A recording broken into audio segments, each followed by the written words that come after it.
The western sky above the hills of the city is a slow, unfolding painting done in ochre and pale rose, the colors layered in horizontal bands that seem to breathe as the sun sinks behind the ancient landmass of Thrace.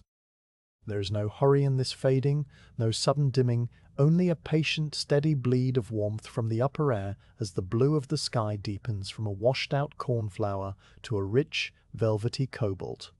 The clouds, high and thin, catch the last of the light and hold it for a long while, glowing with a soft peach radiance that gradually cools to lavender, then to a mute grey indistinguishable from the spreading darkness.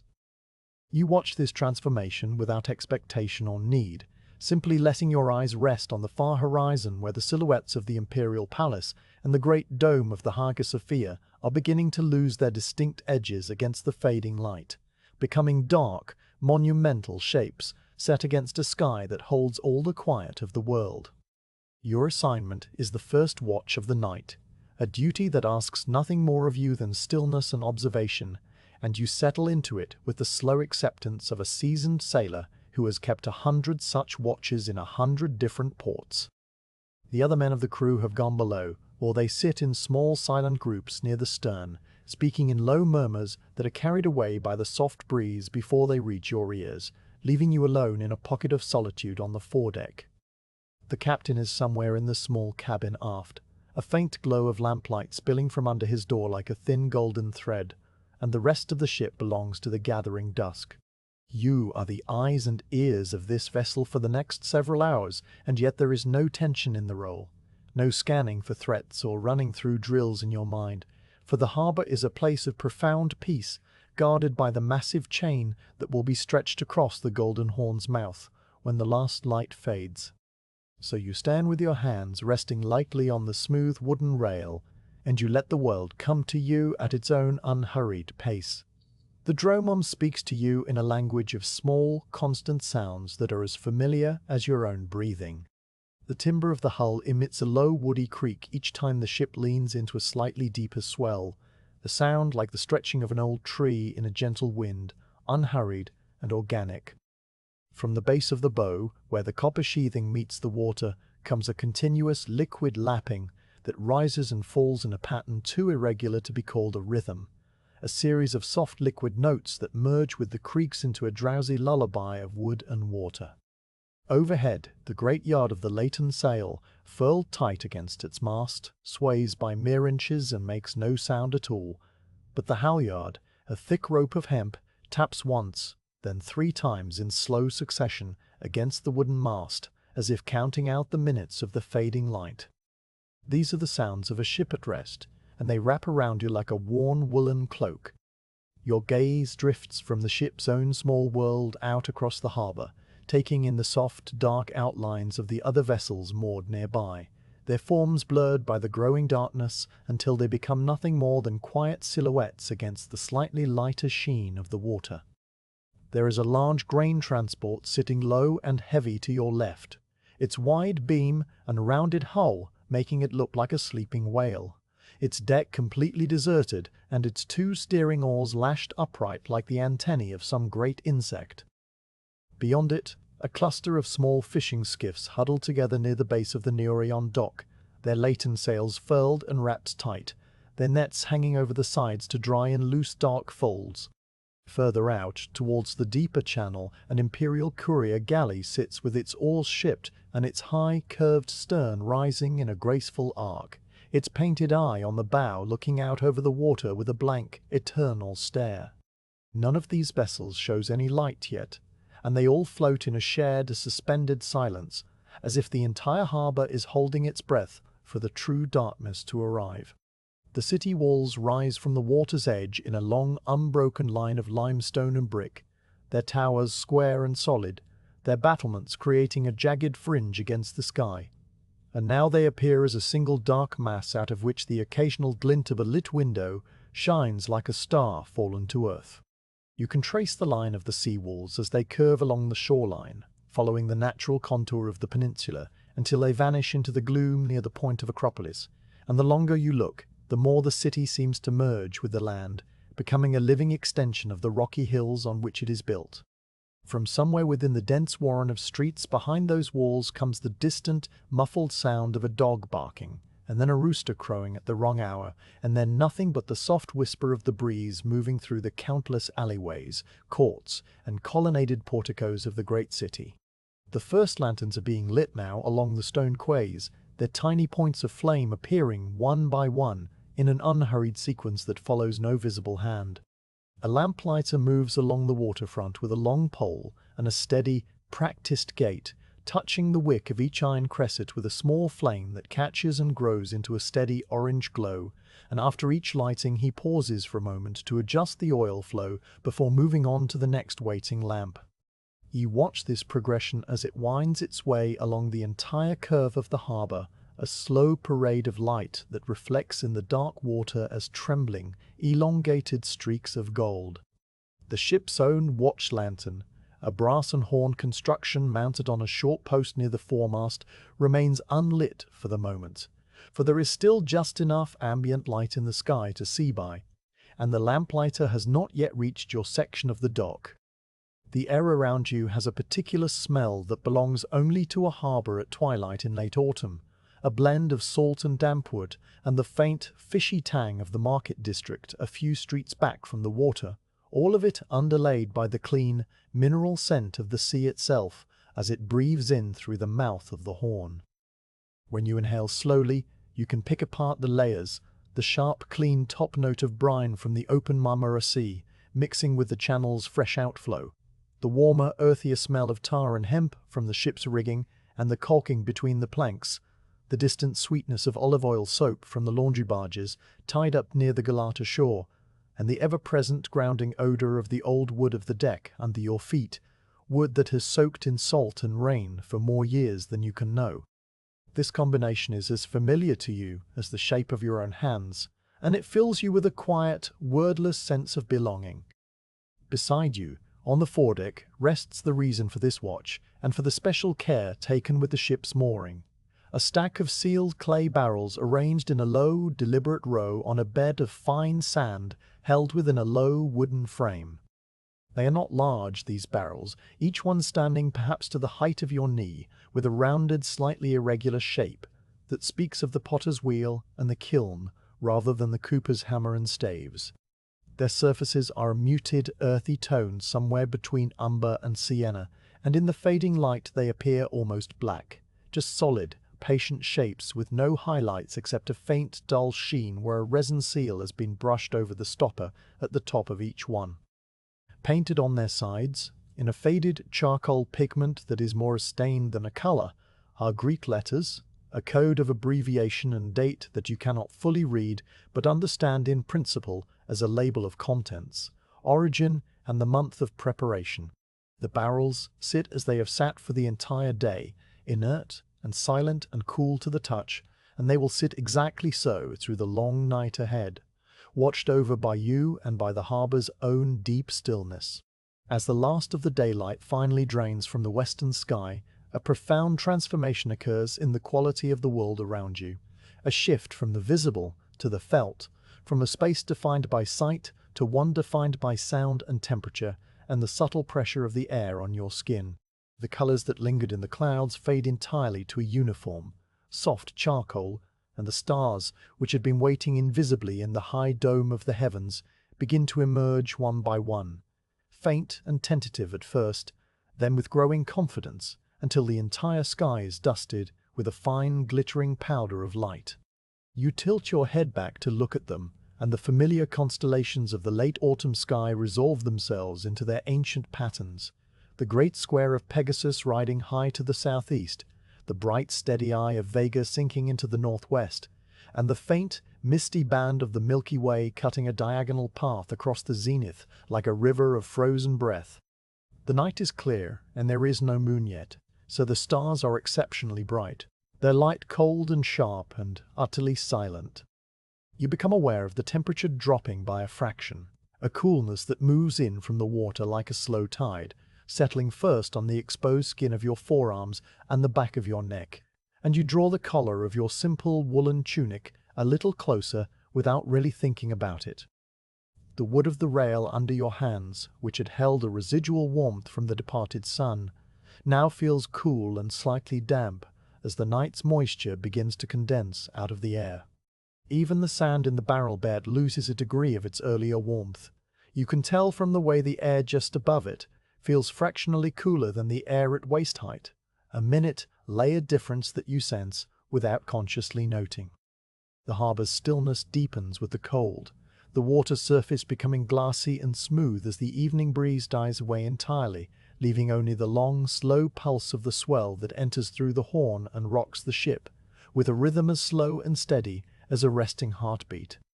A night bird calls once from the direction of the sea walls, a single, liquid note that hangs in the air for a moment and then is swallowed by the silence, and its call is so solitary and so perfectly placed in the dark that it seems to be the exact sound of the night beginning in earnest. You turn your head slowly toward the sound, not with any sense of alarm, but simply following the natural pull of curiosity, and you see the dark shape of the bird launch itself from the parapet of the nearest tower and glide out over the water on wings that make no sound at all, vanishing into the greater darkness over the harbour. You watch the place where it disappeared for a long moment, and then you let your attention settle back onto the ship, onto the stack of barrels, onto the steady, reassuring solidity of the wooden deck under your feet. The watch lantern still sits unlit beside the foremast, and you decide that it is time to tend to this small ritual of the night. You move the few paces to the lantern post with a slow, measured walk, feeling the familiar flex and give of the deck planks with each step, and you lift the hinged horn panel to expose the wick. From a small pouch on your belt, you take a flint and steel and a piece of charred linen, and you strike a spark with a practiced motion that requires no thought, the tiny fleeting flash of light blinding in the darkness, and you coax the spark into a small flame on the wick's tip until the oil catches and a steady, soft glow fills the lantern's interior. You close the horn panel and adjust the wick so that the flame burns low and even, a warm golden orange circle of light that pushes back the darkness in a radius of perhaps 4 paces and paints everything within that circle with a gentle honeyed hue.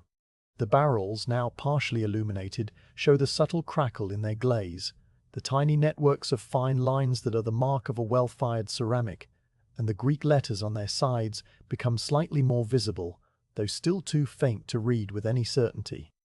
With the lantern lit, you resume your place near the rail, and the small circle of light becomes the entire world, a warm island floating on the dark sea of the foredeck, beyond which the rest of the ship and the harbour fade into profound, velvety blackness. The light reflects off the polished brass of the lantern housing and sends a few stray beams glinting across the sand in the barrel bed, catching the facets of individual grains and making them sparkle like tiny dusty jewels. You find that if you stand very still and let your eyes relax, the light and the darkness outside its reach seem to breathe together, the boundary between them soft and indistinct, and the whole scene takes on the quality of a dream, a place that exists outside of ordinary time, suspended in a quiet that has no past or future, only the deep, steady present. Time passes in a way that is difficult to measure, marked only by the slow progression of the stars across the sky and the occasional distant sound of a bell from one of the city's churches ringing the hour in a pattern of single resonant tones that drift over the water like the memory of sound. You do not count the bells, you simply let them wash over you and recede, as you let the soft rhythmic creak of the hull and the whisper of water against the bow wash over you and recede. Your thoughts, if they can be called thoughts, are not the sharp, directed kind that fill the daylight hours with plans and worries, but rather a diffuse, floating awareness that drifts from one small detail to the next without attachment, the way a single drop of condensation forms on the lip of a barrel and hangs there for a long time before finally sliding down the curved side, the way a small moth flutters into the lantern's glow and casts a dancing Joe and casts a dancing Cho, and to dancing. Distorted shadow, but in the card of that's such a awakening. Each observation arises, is noted with a gentle, disinterested clarity, and then dissolves into the next, leaving no trace behind until you are not so much thinking as simply being, a quiet, watchful presence on a quiet ship in a quiet harbour. The city beyond the walls has grown completely silent now, the last of the street vendors having packed away their stalls, the last of the taverns having closed their shutters, the last of the dogs having settled into their doorways. The only remaining sounds are the natural ones, the ones that have been here since long before the city was built and will remain long after, the soft sibilance of the water moving through the channel, the distant rhythmic boom of a gentle surf on the seaward side of the peninsula, and the occasional barely audible chirp of a night insect hidden in the cracks of the stone. Qui. These sounds blend together into a seamless, continuous hum that is more texture than noise, a sonic blanket that wraps around you and holds you in a state of perfect, effortless calm. You become aware that your breathing has slowed, matching itself without any conscious intention to the rhythm of the ship's gentle roll. A long, slow inhalation as the bow lifts to a swell, a long, slow exhalation as the bow settles back down, and this synchrony between your body and the sea feels as ancient and as natural as the tides themselves. The muscles of your shoulders, which had been holding a faint residual tension from the day's work, loosen and drop, and your jaw, which had been set in a neutral but firm line, softens until your mouth is slightly open, your breath passing quietly in and out. Your eyelids feel heavy, not with the urgent need to sleep, but with a deep, luxurious drowsiness that you hold at bay with a gentle, floating attention to your duty, knowing that your watch is only a few hours old and that there is a long, peaceful night still ahead of you.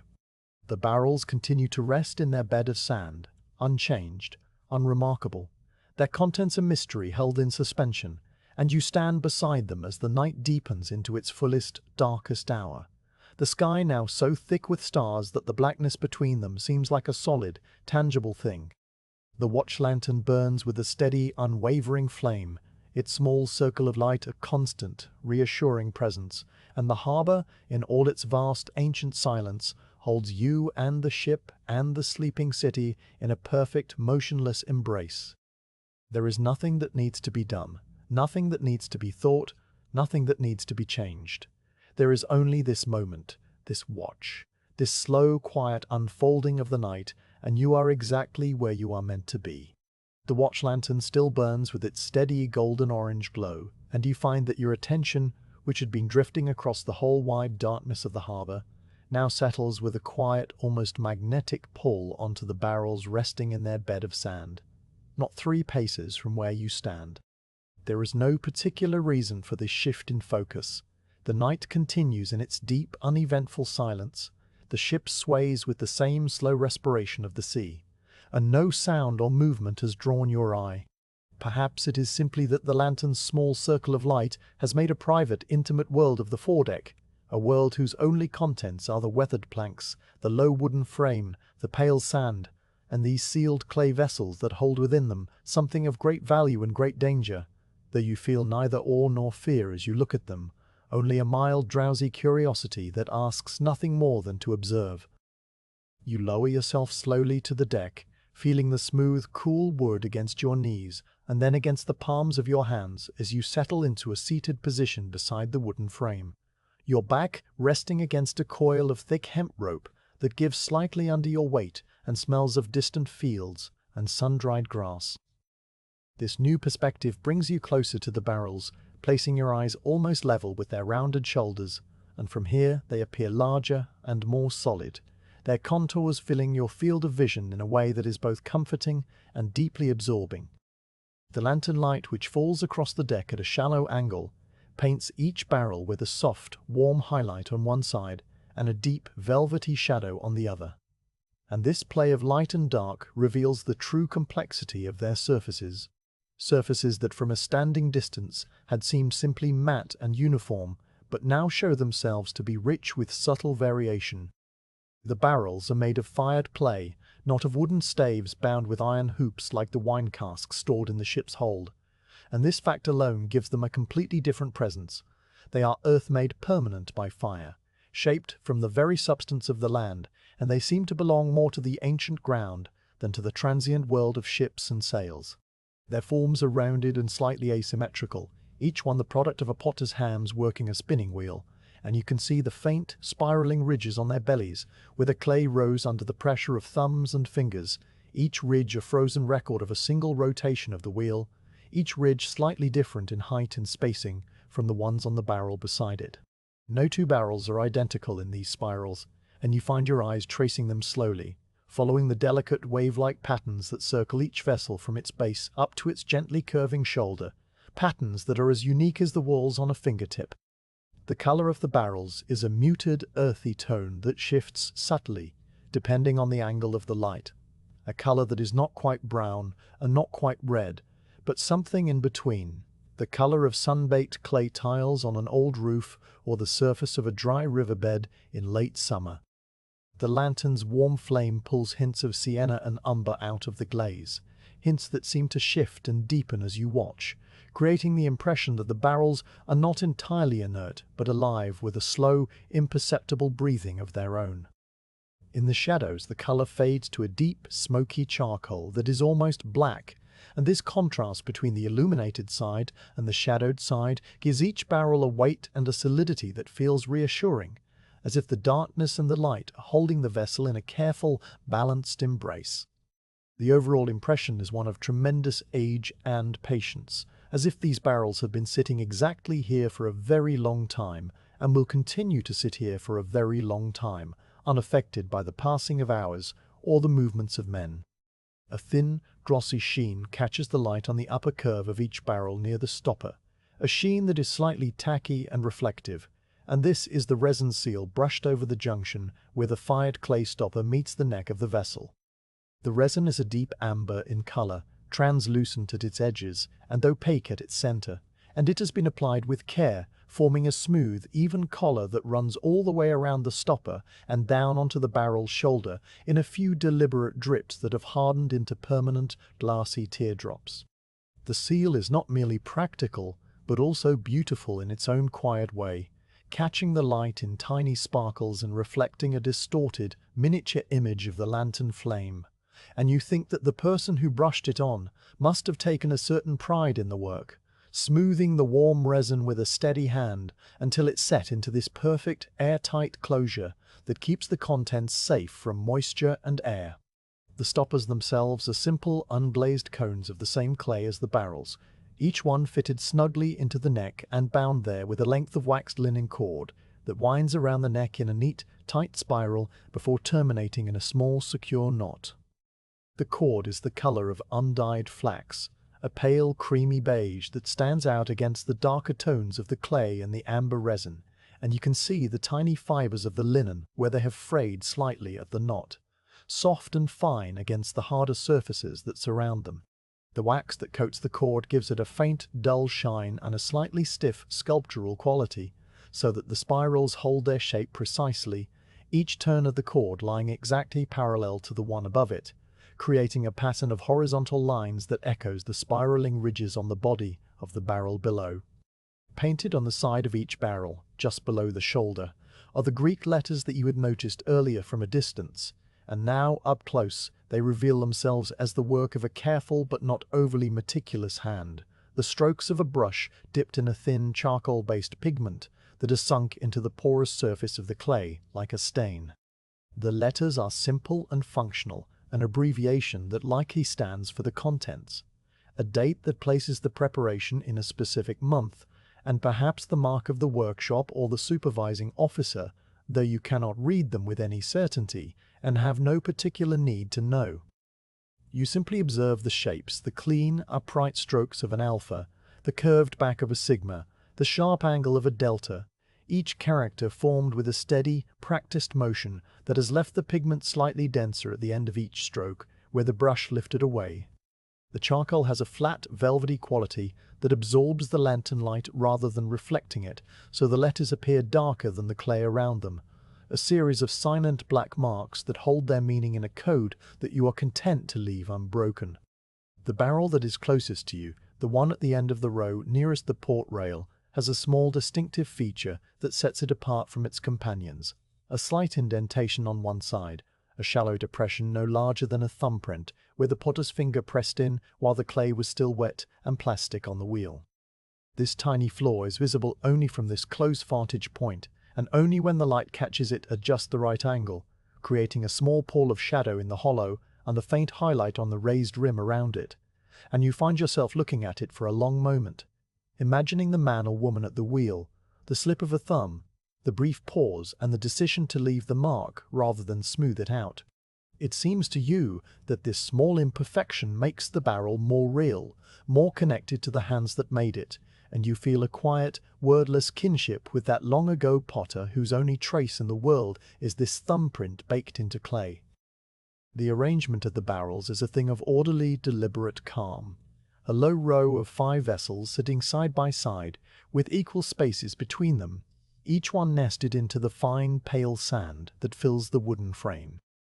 The frame itself is a simple construction of dark, heavy timber, perhaps oak or chestnut, its boards joined at the corners with mortise and tenon joints that show the faint, regular marks of a saw and a chisel, and its inside is lined with a single piece of thick, undyed canvas that prevents the sand from sifting through the cracks. The sand is dry and clean, the color of ground almond shells, or the soft, powdery dust that gathers on the floor of a stone mill, and it has been raked smooth with a level, even surface that cradles the barrels without any visible depression or shifting. Each barrel sits in a slight, shallow concavity of its own weight, a gentle bowl-shaped impression that holds it steady against the slow roll of the ship, and the sand around each concavity is undisturbed, a perfect miniature landscape of fine grains and tiny, sparkling facets that catch the lantern light like a dusting of glass powder. You reach out a hand, moving slowly and without any sense of purpose beyond the simple desire to feel, and you rest your fingertips lightly on the surface of the nearest barrel. The clay is cool and smooth under your touch, not cold in the way of metal or stone, but cool in the way of a shaded wall on a warm day, a temperature that feels neutral and pleasant against your skin.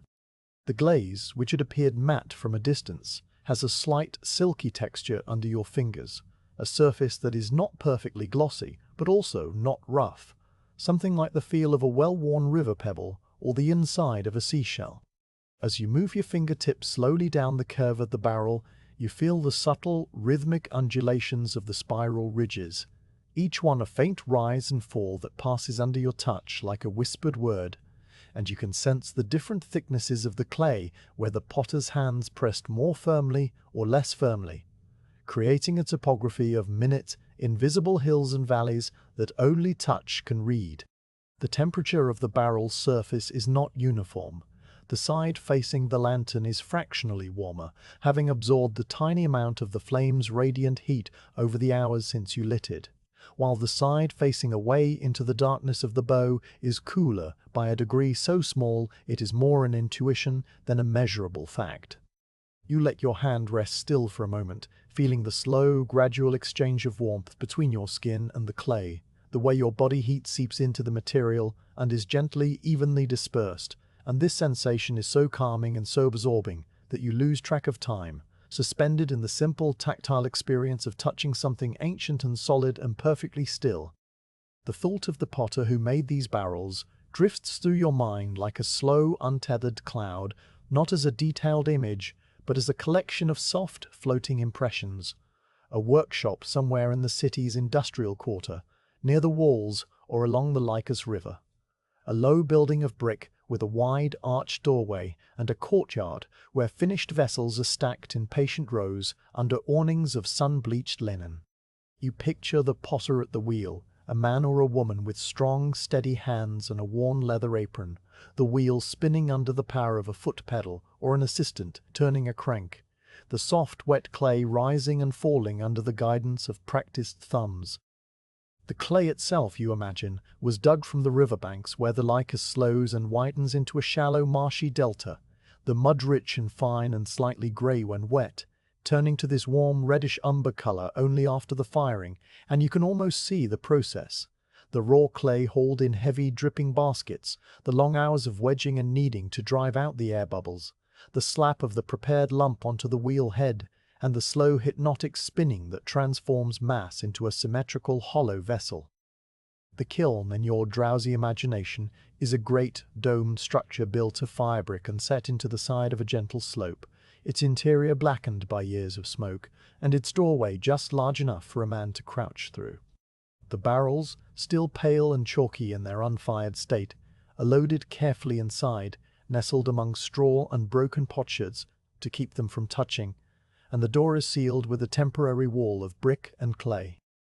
Then the fire is lit, a slow, gradual fire at first, just a bed of glowing charcoal that warms the kiln through the night, and the potter stays awake to tend it, adding fuel in careful increments, watching the color of the smoke and the shimmer of heat rising from the chimney top, until, after a day or more of sustained, intense heat, the clay vitrifies, the silica melts and fuses, and the soft, fragile pots become these hard, resonant vessels that could last for 1,000 years. After the firing comes the long, slow cooling, a process that takes as long as the firing itself, during which the kiln is left sealed and the barrels sit in total darkness, their surfaces crackling minutely as they contract, forming the fine, web-like network of crazing that you can see now in the glaze, a pattern of tiny, irregular lines that spread across the surface like the veins of a dried leaf, each one a mark of the fire's final, patient work. All of this happens in your mind without urgency, a series of gentle, drifting scenes that rise and fade like the smoke from that imagined kiln, and you are not so much thinking about the potter as simply being with the barrels in a state of quiet, open attention that includes all of their history without the need to articulate it. Your hand, still resting on the cool clay, feels the solid continuity between the earth of the riverbank, the fire of the kiln, the salt air of the harbour, and the steady beating warmth of your own living pulse, and this continuity is so obvious and so peaceful that it requires no comment, no analysis, only the simple recognition of existence. The sand around the barrels continues to hold its smooth, undisturbed surface, the individual grains catching the light in a way that makes them look like a field of tiny dormant stars, and you notice how the lantern's flame, which sways slightly with the ship's roll, causes the shadows within the wooden frame to shift by a hair's breadth, a slow pendular movement that gives the whole arrangement a faint, barely perceptible sense of breathing. The wooden frame itself, dark and solid and smelling faintly of ancient forests, bears the marks of its own making, the regular scalloped indentations of a plane along the top edge, the tiny straight furrows left by a saw blade on the end boards, the dark, slightly recessed circles where the iron nails were driven and then puttied over with a mixture of resin and sawdust. These marks are as individual as the potter's thumbprint on the barrel, and you look at them with the same slow, unhurried care, tracing the grain of the wood where it swirls around a small knot and then straightens into long parallel lines that run the entire length of the board. Time continues to pass in its quiet, immeasurable way, and the night grows deeper still, the stars above the harbour wheeling slowly through their ancient courses, while you remain here, seated on the deck beside the barrels, your breathing slow and steady, your eyelids heavy but open, your whole being absorbed in the simple, endless contemplation of shape and colour and texture. The barrels do not change, the sand does not shift, the lantern does not gutter, and you, the watcher, ask nothing more of the moment than to be exactly what it is, a still point in a moving world, a quiet centre of attention fixed on 5 clay vessels that wait, silent and patient, for whatever morning will bring. Your attention, which has been held for a long while by the barrels in their quiet, earthy presence, now begins to widen again, like a slow, deep inhalation, expanding outward from the small circle of lantern light, to take in the whole of the harbour as it rests under the full weight of the night. The shift happens without effort or decision, a natural loosening of focus that lets the edges of your perception soften and spread until you are once more aware of the vast, dark basin of water that surrounds the ship on all sides, the many vessels that share this sheltered anchorage, and the low, constant sounds of a maritime city sleeping under a canopy of stars. You remain seated beside the wooden frame, your back still supported by the coil of rope, your hands now resting loosely in your lap, and you simply let the harbour come to you in its own time, through all the quiet channels of your senses. The water of the Proserpine harbour, which during the day had been a busy, glittering sheet of reflected sunlight, chopped into countless small waves by the passage of boats and the bustle of oars, has now settled into a state of profound, almost glassy calm. The surface is dark, a deep, velvety black that absorbs the night rather than reflecting it. But it is not an absolute featureless darkness, for scattered across its broad expanse are the reflections of the harbour's few remaining lights.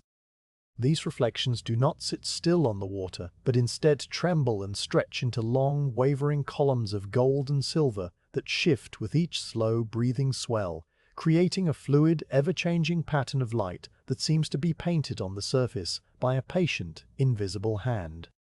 The lanterns along the stone quays which you had watched the lamplighter ignite hours ago are now the primary sources of these reflections,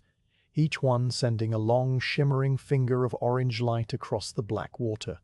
a finger that widens and narrows, brightens and dims, in response to the gentle undulation of the sea.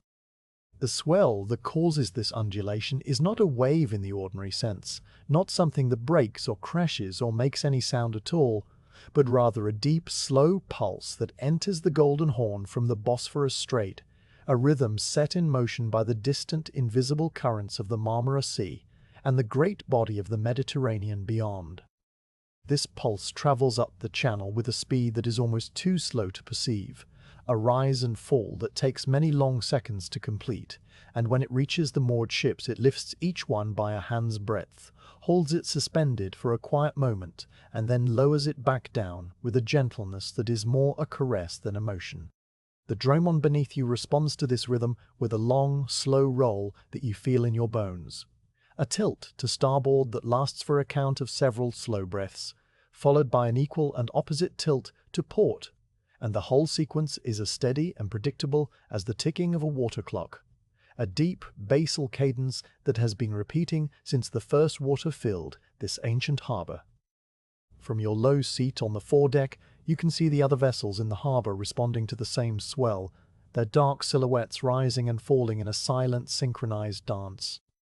The grain transport that sits off your port side, a large and heavy ship with a wide, rounded hull and a single mast that rises like a bare tree against the stars, lifts its bow with a slow, ponderous dignity, and you can see the waterline on its tarred hull shift as the black planking is exposed and then covered again, a subtle, glistening change in the texture of its side.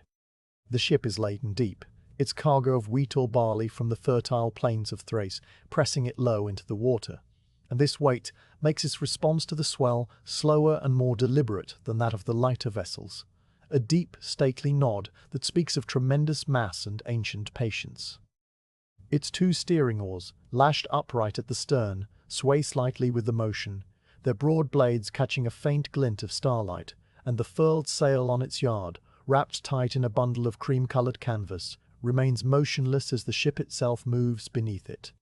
Beyond the grain transport, nearer to the shore, a cluster of fishing skiffs is moored so close together that their hulls almost touch, creating a small floating community of boats that shifts and rustles as one. These skiffs are small and light, their hulls made of thin planks and their prows rising to a sharp upturned point, and they are painted in colours that the darkness has reduced to shades of grey, a pale grey for the whitewashed hulls, a darker grey for the painted trim of blue or red that you remember from the daylight. Their latent sails, the long triangular sails that give these boats their characteristic silhouette, are furled tightly around their long diagonal yards, and the yards themselves have been lowered partway down the masts and lashed in place, so that the whole rigging presents a compact, tidy profile that will not catch the wind or tangle in the night. The nets that hang over the sides of these skiffs are visible only as dark, web-like messes, their hemp fibres heavy with the dampness of the sea air, and a few cork floats still bob gently against the hulls, making a faint, irregular clicking sound that carries across the water like the tapping of tiny, distant drums. Further out toward the deeper water of the main channel, an imperial courier galley sits alone and apart, its sleek, narrow hull a study in purposeful design, every line of its construction made for speed rather than cargo. The galley is perhaps twice the length of the fishing skiffs, with a low, rakish profile and a high, curved stern that rises in a graceful arc, ending in a carved ornament that you cannot quite make out in the dark, but that you know from memory to be a gilded eagle with outstretched wings. Its oars are shipped, the long, slender shafts raised clear of the water and stowed along the deck in neat parallel rows, and its single bank of oar ports, sealed now with leather covers, forms a line of dark circles along the side of the hull. The courier galley is painted in the imperial colours, dark blue and gold, but the night has stolen all the gold and left only a deep, shadowy blue that merges with the black water and the black sky, so that the ship seems to float in a space that is neither sea nor air, a dark, elegant shape suspended in the quiet between the elements. A single small lantern glows at its stern, a pinpoint of warm light that marks its position, and the reflection of that lantern stretches out across the water in a trembling golden line that wavers with each passing swell. Scattered among these larger vessels, a few Corbeta merchantmen lie at anchor, their broad, tubby hulls a familiar sight in every port of the empire. Ships that are built for capacity rather than speed, and that carry the ordinary commerce of the Mediterranean, amphorae of olive oil, bales of wool, ingots of copper, and all the countless small goods that move across the sea in a slow, steady flow. The Corbetae are not beautiful ships, not sleek or elegant like the courier galley, but they have a solid, dependable presence, their high sides and rounded stems giving them the look of floating barrels or great wooden tubs. And tonight they are utterly dark, not a single lantern burning on any of their decks, their crews presumably ashore or asleep in their cramped cabins. The only sign of life on them is the occasional flutter of a loose line or the faint creak of a rudder, shifting in its iron pintles as the swell moves underneath. Small domestic sounds that speak of ships at rest, ships that have done their work and now lie in the harbour's embrace like tired beasts in a stable. All of these vessels share a quality of deep, profound silence, a quiet that goes beyond the mere absence of human voices and extends into the very fabric of their being, as if the ships themselves are asleep. No footstep sounds on any deck, no hatch is opened or closed, no oar splashes in the water, no bell rings the hour. The only movement across the whole expanse of the harbour is the slow breathing rise and fall of the swell, and the only sound is the soft, liquid whisper of the water against the hundreds of wooden hulls, a sound that blends into a single, continuous, hushed susurration that underlies everything else like the background hum of the world. This collective silence is so complete and so peaceful that it feels almost sacred, a shared condition that unites every vessel and every sailor in a single, wordless agreement to let the night be still.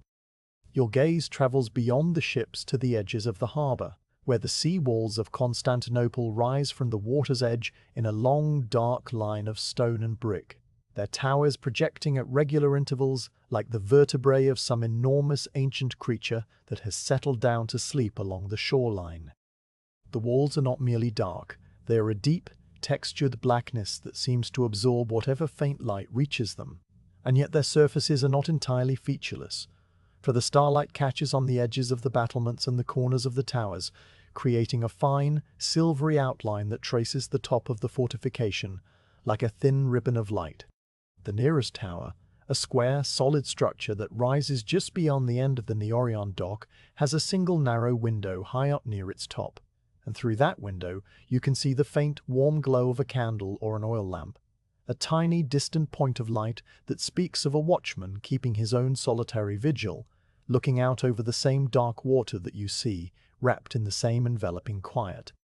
The city behind the walls is a presence more felt than seen, a vast, dense accumulation of houses, churches, workshops and palaces that spreads across the peninsula in a complex, invisible geography of streets and courtyards and hidden gardens. From your position in the harbour, you cannot see any of this. The walls block your view, and the city reveals itself only through the faint, indirect signs that drift over the water, the distant, muffled crow of a rooster calling at a false hour, the far-off rumble of a cart crossing a cobbled square, and the occasional, fleeting smell of something that reminds you of the land.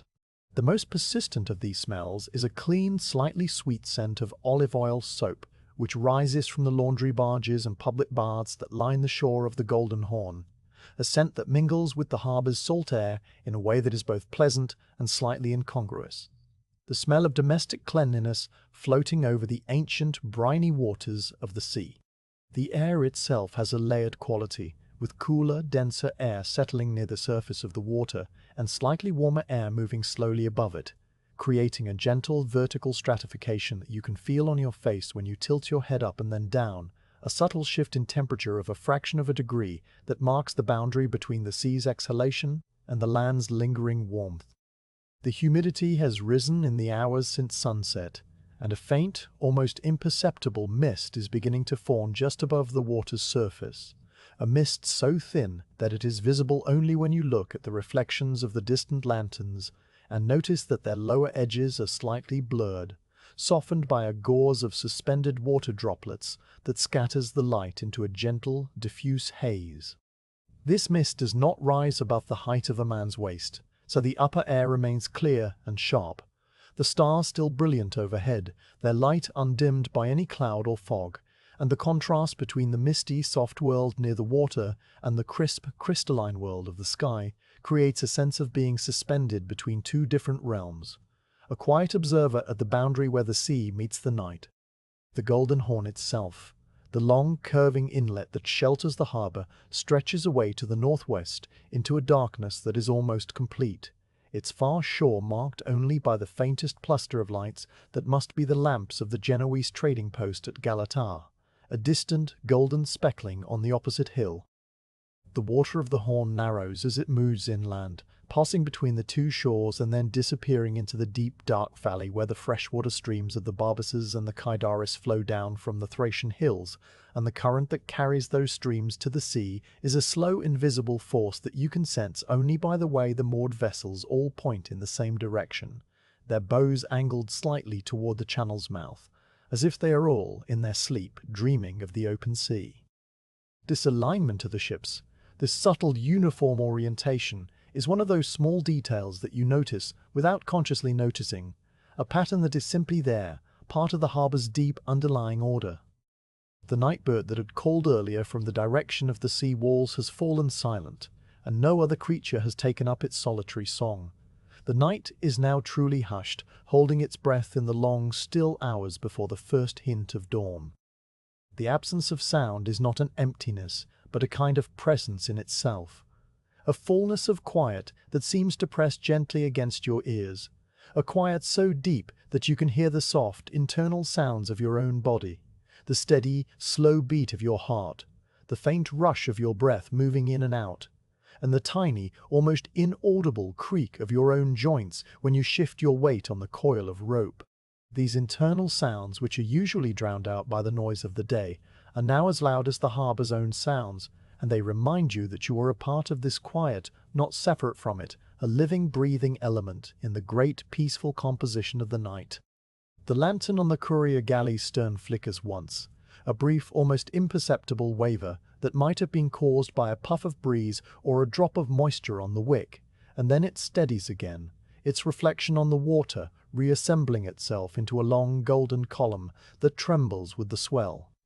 The fishing skiffs continue their slow, gentle clicking of cork floats, a sound as regular as a metronome set to a very slow tempo, and the grain transport nods its heavy bow with a patience that seems eternal. All across the harbour, the great collective rest continues, undisturbed and undisturbable, a rest that has held this place in its keeping since the first ships dropped their anchors here centuries ago, and that will hold it for centuries more, long after you and all the sailors of this generation are gone. You feel a deep, settling calm spreading through your own body, a calm that mirrors the harbour's stillness so closely that it is as if the boundary between yourself and the world has grown thin and transparent. Your breathing has slowed to match the rhythm of the swell, your shoulders have dropped, and your mind, which had been gently observing the boats in the water and the walls, now begins to soften further, moving from observation into a state of simple, quiet awareness that asks nothing and expects nothing, a state in which the harbour and the night and your own resting self are all one continuous, unbroken whole. You are not asleep, and you are not fully awake in the ordinary sense. You are somewhere in between, a watchful presence suspended in the long, still hours, a sailor whose only duty is to witness this perfect, ancient peace.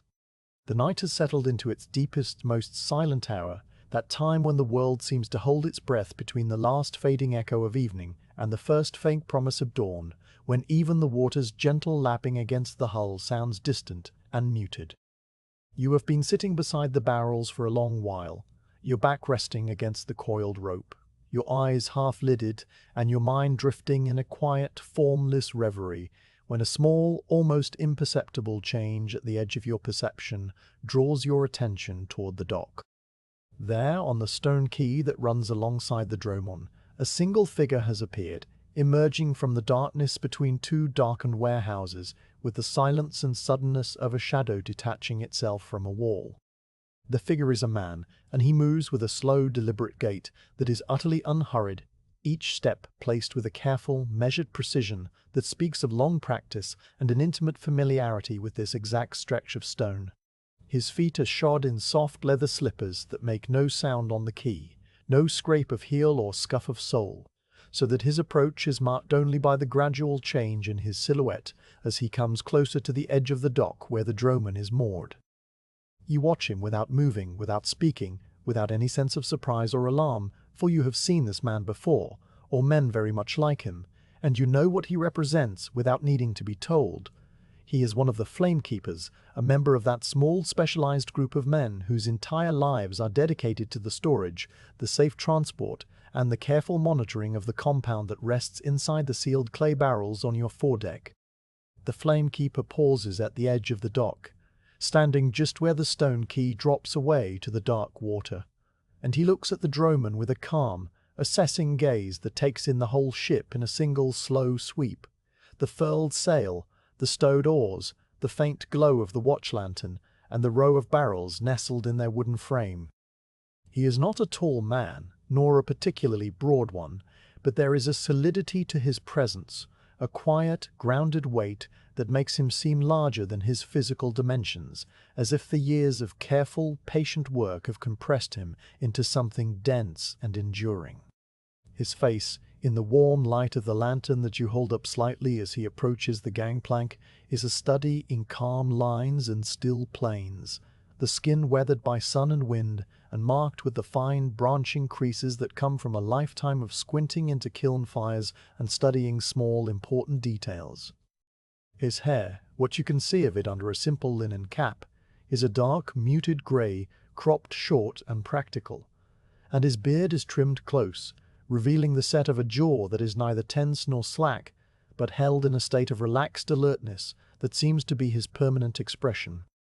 He wears a simple tunic of undyed wool, the colour of raw fleece, a pale, creamy beige that has been darkened slightly by use and washing into a shade somewhere between oatmeal and sand, and the garment is cut simply, without ornament or decoration, a straight, knee-length rectangle of cloth, with short sleeves and a round neck, belted at the waist, with a length of twisted linen cord. The wool is not rough, but it is not fine either, a practical, sturdy weave that will keep out the night's chill and wear well through many seasons, and it hangs on his frame with the ease of something that has been worn and washed 1,000 times until it has molded itself to the shape of his body. Over the tunic he wears no cloak or mantle, despite the coolness of the night air, as if the cold does not trouble him, or as if his slow, deliberate movements generate their own quiet warmth. His arms are bare from the elbow down, and his hands, which you notice as he steps onto the gangplank, are darkly stained in a way that speaks of his profession, the skin on his fingertips and palms marked with a deep, permanent discoloration that no amount of washing can remove, a map of browns and blacks and faint, chemical blues that tells the story of decades spent handling the raw ingredients of the liquid flame. He crosses the gangplank with the same slow, careful tread, the wooden plank flexing slightly under his weight, but making no creak, and when he steps onto the deck of the dromon, he pauses for a moment, as if to allow the ship to adjust to his presence, to let the subtle change in balance settle through the timbers. His soft leather slippers, which you now see, are made of a single piece of darkened hide, folded and stitched up the back, make no more sound on the deck than they did on the stone quay, and he moves with a silence that is not stealthy, but simply considerate, the silence of a man who has spent many nights moving among sleeping things and has learned to respect their rest. He does not look at you directly, not yet, but you can feel that he knows you are there, that his awareness includes your presence as a part of the ship's overall condition, and this wordless acknowledgement is somehow more courteous than a spoken greeting. The flamekeeper approaches the wooden frame that holds the barrels, and his movements, now that he is close to the objects of his care, become even more deliberate, each action separated from the next by a small, measured pause that gives the whole sequence the quality of a slow, quiet ritual. He lowers himself to one knee beside the frame, a movement executed without haste or stiffness, his body folding down with the ease of long practice, and he places one hand, palm down, on the surface of the sand that cradles the barrels. His fingers, those dark-stained, careful fingers, press gently into the cool, fine grains, sinking down to the second knuckle and then withdrawing, and he rubs a small pinch of the sand between his thumb and forefinger, feeling its texture and its moisture content with the sensitivity of a man who can read the condition of a substance through his skin alone. The sand, you can see from his slight, almost imperceptible nod, is dry enough and cool enough, just as it should be, and he brushes the grains from his hand with a single economical motion before moving on to the next check. He leans closer to the nearest barrel, the same one with the small thumbprint indentation that you had noticed earlier, and he brings his face to within a hand's breadth of the resin seal that caps the stopper.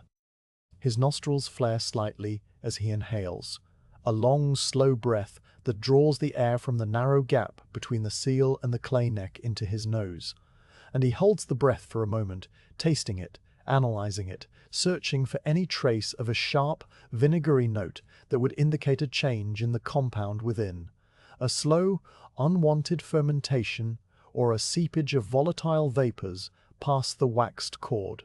The air around the barrel, to your own less trained senses, smells only of salt and damp wood and the faint, clean scent of the sand. But the flamekeeper seems to find nothing amiss either, for after a long moment he exhales slowly and leans back, his expression unchanged, his calm intact. The barrels are sound, their seals are whole, and the compound inside remains stable and dormant, exactly as it was when it was first sealed in the imperial mixing sheds. His inspection continues with a slow, methodical progression from one barrel to the next, and you watch each step of the process with a quiet, detached fascination, your own breathing slowing to match the unhurried pace of his work. He checks the waxed linen cord that binds the stopper on the second barrel, running the pad of his index finger along the spiral of the cord from its starting knot at the base of the neck, all the way up to the final tuck at the top, feeling for any looseness, any fraying, any sign that the tension of the binding has relaxed. The cord, under his touch, reveals its condition with a tiny, almost inaudible sound, a faint, dry whisper of waxed fibers rubbing together, and it is tight and secure, each turn lying perfectly parallel to its neighbors, the knot still hard and unyielding. He moves to the third barrel and places the flat of his hand against its side, holding it there for a long, still count, feeling the temperature of the clay through his palm, checking for any internal warmth that might suggest a slow, exothermic reaction beginning deep within the mixture. The clay is cool as the night air, and he withdraws his hand with the same slow, satisfied motion, leaving a faint, ghostly print of warmth on the glaze that fades in seconds. As he works, you find your gaze drawn again and again to his hands, those remarkable, eloquent hands that seem to carry within them the entire history of his craft. The stains on his fingertips are not uniform, they are a complex layered palette of discolorations that tell a story of different substances encountered over many years. The pads of his thumbs are a deep rusty brown, the color of old iron or dried pine resin, while the creases of his knuckles hold a fainter, yellowish tinge like the stain left by sulfur powder. The sides of his index fingers, where he might have rubbed them against the rims of cauldrons or the mouths of amphorae, show a dark, almost black patina that has a slight, dull sheen, as if the skin itself has been impregnated with something oily and permanent. And yet, despite these marks of labor, his hands are not rough or calloused in the way of a common laborer. They are smooth from years of handling fine powders and liquids, their movements precise and economical, the hands of an artisan who works with dangerous materials and has learned to be both gentle and exact. His nails are trimmed very short, almost to the quick, and they are clean but also faintly discolored at the edges. A thin, dark line where the staining has seeped under the nail bed, and the skin around the nails is soft and slightly puckered, as if from frequent washing in water mixed with some mild cleansing agent. The backs of his hands are a different story altogether, paler and less marked, the skin there showing the fine criss-crossing lines of age and exposure, but relatively free of the deep stains that cover the palms and fingers, a contrast that makes it look as if he is wearing dark gloves that stop exactly at the wrist, though of course he wears nothing on his hands at all. You watch these hands as they move from barrel to barrel, touching, pressing, sensing, and you realize that they are the primary instruments of his knowledge, more sensitive and more trustworthy than any mechanical device, hands that have been trained over decades to detect the faintest variations in temperature, texture, and tension. The flamekeeper rises from his crouch beside the last barrel, straightening his back with the slow, fluid motion that speaks of a body still strong and supple despite his years, and he stands for a moment, looking down at the row of vessels with an expression of quiet, unshakable satisfaction. His face, now that he is standing in the full glow of the watch lantern, shows the full depth of its calm, a calm that is not the absence of emotion but a positive quality in itself. A deep, settled peace that radiates from him like the warmth from a banked fire. His eyes, which are a pale, clear grey, the colour of winter sea under an overcast sky, move over the barrels one last time, and then he turns his head slightly and looks directly at you for the first time since he came aboard. The acknowledgement that passes between you in that moment is wordless and brief, a small, slow nod of his head, a tilt of perhaps an inch, that communicates everything that needs to be said, that the watch is a holy, motionless thing, that the barrels are safe and will remain safe, that you are doing your duty simply by being present and still, and that he sees you and knows you and is grateful for your quiet vigilance. You return the nod with an equally slight movement of your own head, and this exchange, minimal as it is, feels complete and satisfying, a tiny, perfect transaction of respect between two men who understand the value of silence. No words are spoken, because no words are necessary. The night itself is the medium of your communication, and the shared stillness is the message.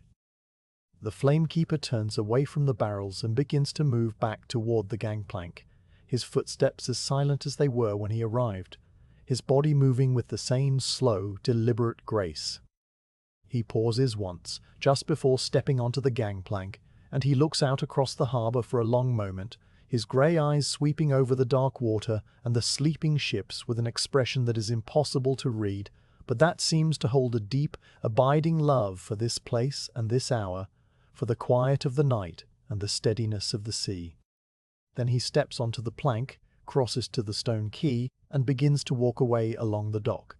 his figure growing smaller and less distinct with each unhurried step, until he is just a shadow among shadows, a dark, moving shape that blends into the greater darkness of the warehouses and then is gone, as completely as if he had never been there at all. The harbour returns to its previous state of profound, undisturbed silence, the only signs that the flamekeeper ever visited being the faint, lingering scent of something clean and slightly mineral that clings to the air near the barrels, a scent that you associate with the mixing sheds and the raw ingredients of his craft, and the subtle, settled feeling that the barrels themselves seem to exude, as if they have been reassured by his touch and have sunk more deeply into their bed of sand. You remain seated beside the wooden frame, your back against the rope, your hands resting loosely in your lap, and you let the calm that the flamekeeper brought with him settle into your own bones, a calm that is deeper than sleep, a calm that is the very essence of the night and the sea and the ancient, unhurried rhythms of the harbour. You think about the life of that man, the flamekeeper, as you sit in the lantern's warm glow, and your thoughts are not sharp or inquisitive but soft and drifting, like the slow fall of dust motes in a sunbeam. You imagine his day, which must have begun before dawn, As he walked through the still dark streets of the city, from his small dwelling somewhere near the imperial workshops, past the closed shops and the silent forums, his soft slippers making no sound on the cobblestones, his mind already focused on the tasks ahead.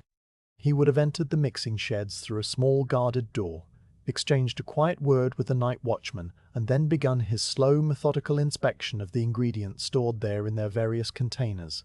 The sacks of pale resin, the sealed amphorae of volatile oils, the stone jars of powdered sulfur and quicklime, all the raw materials of the liquid flame, waiting in their dark, cool storerooms for the day when they would be combined.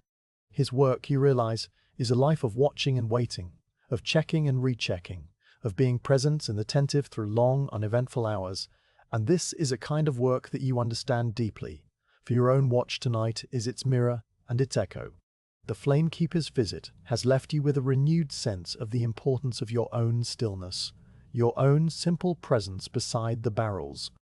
You are not here to do anything, not to fight or fix or change. You are here to be, to watch, to hold a space of quiet attention around these sleeping vessels while the night passes over the harbour, and this understanding fills you with a gentle, abiding sense of purpose that requires no action to fulfill.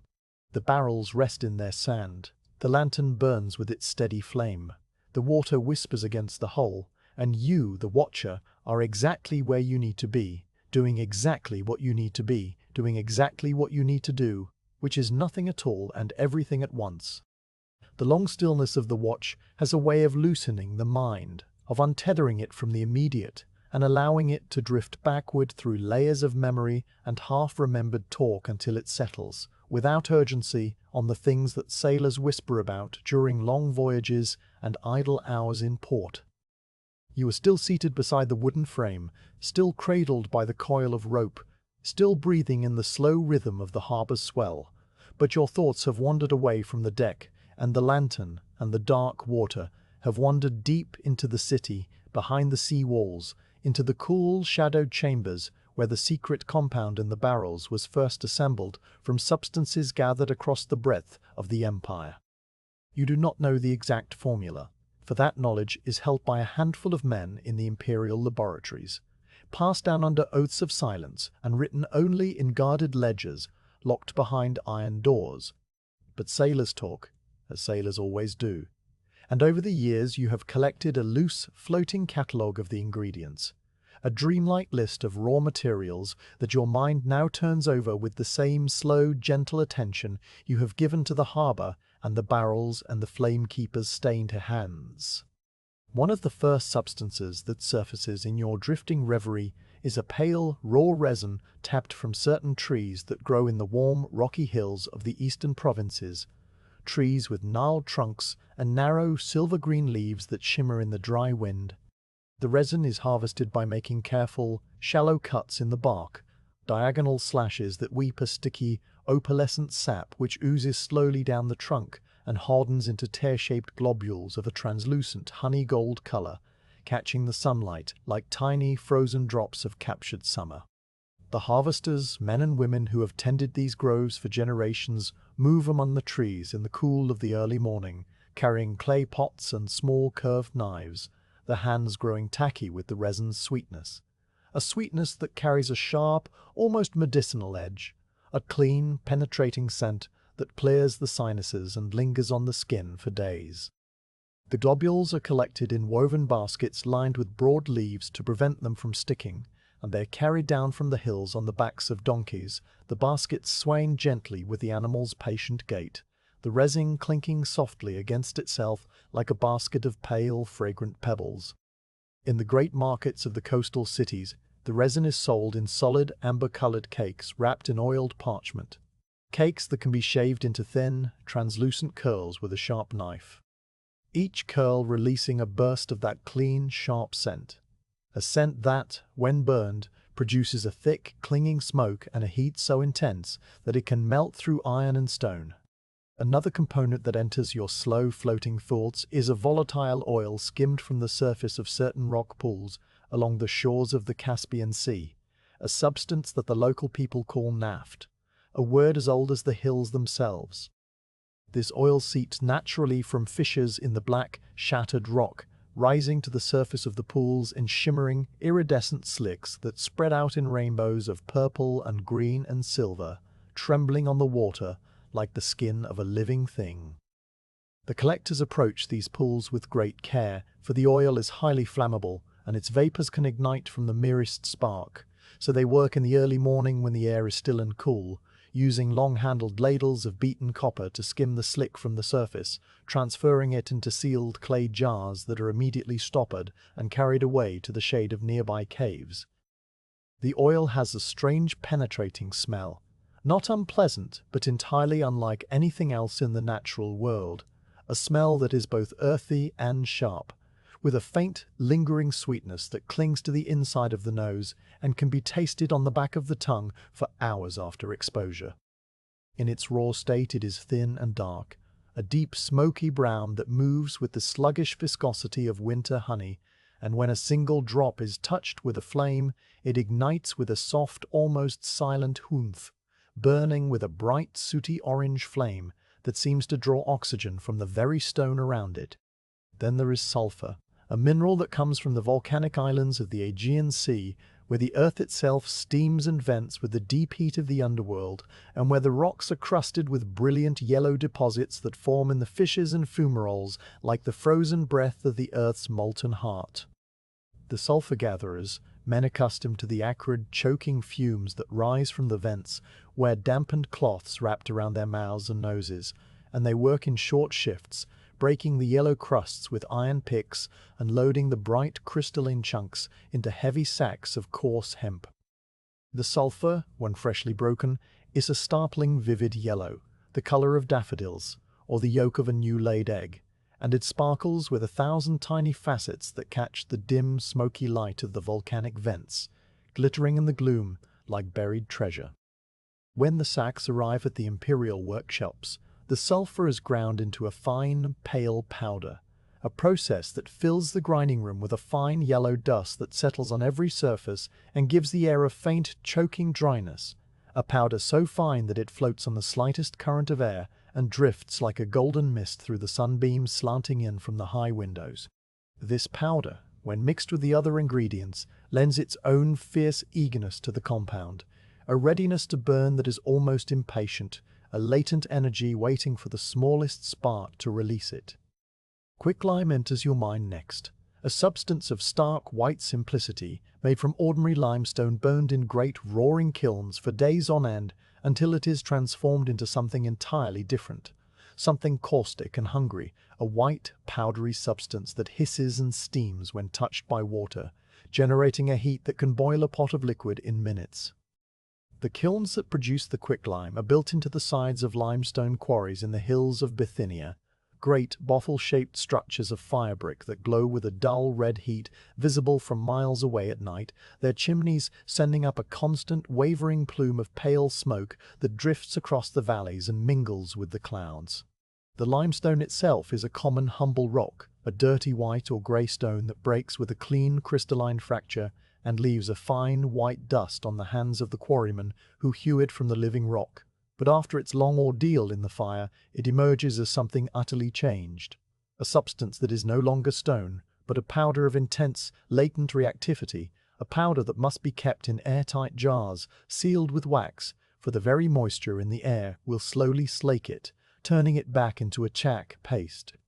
The quicklime, when it arrives at the mixing sheds, is handled with extreme care, for it can burn the skin and blind the eyes if it comes into contact with any moisture, and the men who measure it out wear thick leather gloves and goggles of polished horn, their movements slow and precise in the dim, cool room where the dry ingredients are blended. Beyond these main components, your floating thoughts brush against other, more exotic substances that the sailors mention in hushed, uncertain tones, ingredients that come from the farthest edges of the known world and carry with them the aura of legend and distance. There is talk of a salt gathered from the shores of a dead sea in the province of Judea, a salt that is bitter and acrid and burns with a strange greenish flame when thrown onto a fire, a salt that floats on the surface of that dense, oily water in strange crystalline rafts that glitter under the fierce desert sun. The gatherers of this salt wade into the warm, buoyant water with wooden rakes, pulling the floating crystals toward the shore where they are spread out on flat stones to dry under the sun's relentless heat, the water evaporating to leave behind a crust of jagged, off-white crystals that smell faintly of rotten eggs, and the deep, mineral heart of the earth. These crystals are crushed and sieved and packed into small, heavy jars that are carried by camel trains across the burning desert and loaded onto ships at the port of Caesarea, their strange, bitter properties adding a final, mysterious note to the compound's fearsome power. Another distant ingredient that surfaces in your drowsy catalogue is a thick, dark pitch distilled from the wood of certain pine trees that grow in the dense mountain forests of the Caucasus, forests so remote and so ancient that few men have ever walked beneath their towering canopies. The pitchmakers build great earthen kilns in the forest clearings, stacking the resin-rich pine logs in careful conical piles and covering them with turf and soil, before setting a slow, smouldering fire at the base, a fire that burns without flame for many days, driving the volatile oils and tars out of the wood in the thick black liquid that oozes from a channel at the kiln's base. This liquid is collected in deep wooden troughs and then boiled in copper cauldrons to drive off the lighter oils, leaving behind a dense viscous pitch that is as black as obsidian and as sticky as honey left too long in the sun. A pitch that can be drawn out into long, elastic threads that gleam with a dark, oily iridescence before snapping back into the main mass. When this pitch is added to the compound, it gives the liquid a terrible, clinging quality, a tendency to adhere to whatever surface it touches and to burn there with a persistence that cannot be extinguished by water or wind or the desperate slapping of hands. These substances, in your slow, dreamlike meditation, become not just names but vivid, sensory impressions that overlay the quiet reality of the harbour, so that for a moment you can almost smell the sharp, clean tang of the pine resin mingling with the salt air, almost see the bright, sulphur-yellow powder drifting in the lantern's glow, almost hear the hiss and crackle of the quicklime as it meets the first drop of moisture. You picture all of these raw materials in their separate, inert states, sitting in the cool darkness of the imperial storehouses, each one held in its own proper container and kept at its own proper temperature. The resin cakes wrapped in their oiled parchment on stone shelves, the oil jars sealed with wax and buried to their necks in damp sand to keep them cool, the sulphur powder stored in glazed ceramic jars with tight-fitting lids. The quicklime kept in its own separate bone-dry chamber where no water is ever permitted to enter. The storehouses in your imagination are a series of long, low rooms built of thick stone, their floors paved with smooth, dark slate and their ceilings vaulted with brick, rooms that are kept perpetually dim and cool, the only light coming from a few high, barred windows that let in slanting shafts of dusty sunlight, and the only sound being the soft, shuffling footsteps of the flamekeepers as they move among the shelves, checking and counting and noting the condition of each substance. Then your thoughts drift, without effort or direction, to the day when these ingredients are brought together, the day when the mixing sheds behind the palace walls stir into their slow, careful activity. The raw materials are carried from the storehouses by assistants in simple wool tunics, each assistant bearing a single container in both hands, walking with the measured, deliberate pace of men who understand the value and danger of what they carry. The sacks of resin are laid out on a long, smooth table of polished stone, and the resin cakes are broken into small, manageable pieces with wooden mallets, the pale amber fragments scattering across the stone like shards of frozen honey, releasing their sharp, clean scent into the air of the mixing room. The sealed jars of volatile oil are opened one at a time, their wax seals carefully cut with a thin bronze blade, and the oil is poured into a large bronze cauldron that has been cleaned and inspected and found to be perfectly dry, the dark, sluggish liquid glugging slowly from the jar's mouth and settling in the bottom of the cauldron with a surface that shimmers with iridescent colors. The sulphur powder is measured out with a small bronze scoop, each scoopful leveled with a straight-edged wooden rod, and the powder is added to a separate dry mixing bowl where it will later be combined with the quicklime and the bitter salt, and the other dry ingredients, the yellow dust puffing up in small, faint clouds with each motion.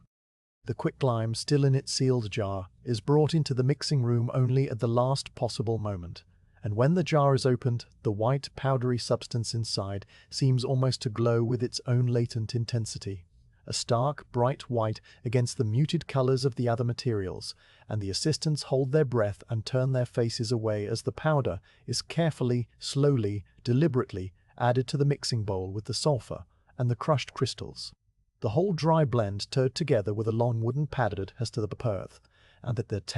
that planet hullas. Then comes the most delicate moment, the moment when the dry mixture is added to the oil in the bronze cauldron, a process that is done not all at once, but in the slow, thin stream, the dry powder falling from a bronze funnel into the dark, viscous oil, and the mixture is stirred constantly with a slow, steady rhythm, the paddle moving in wide, circular sweeps that powder into the oil, without creating bubbles or splashes or friction.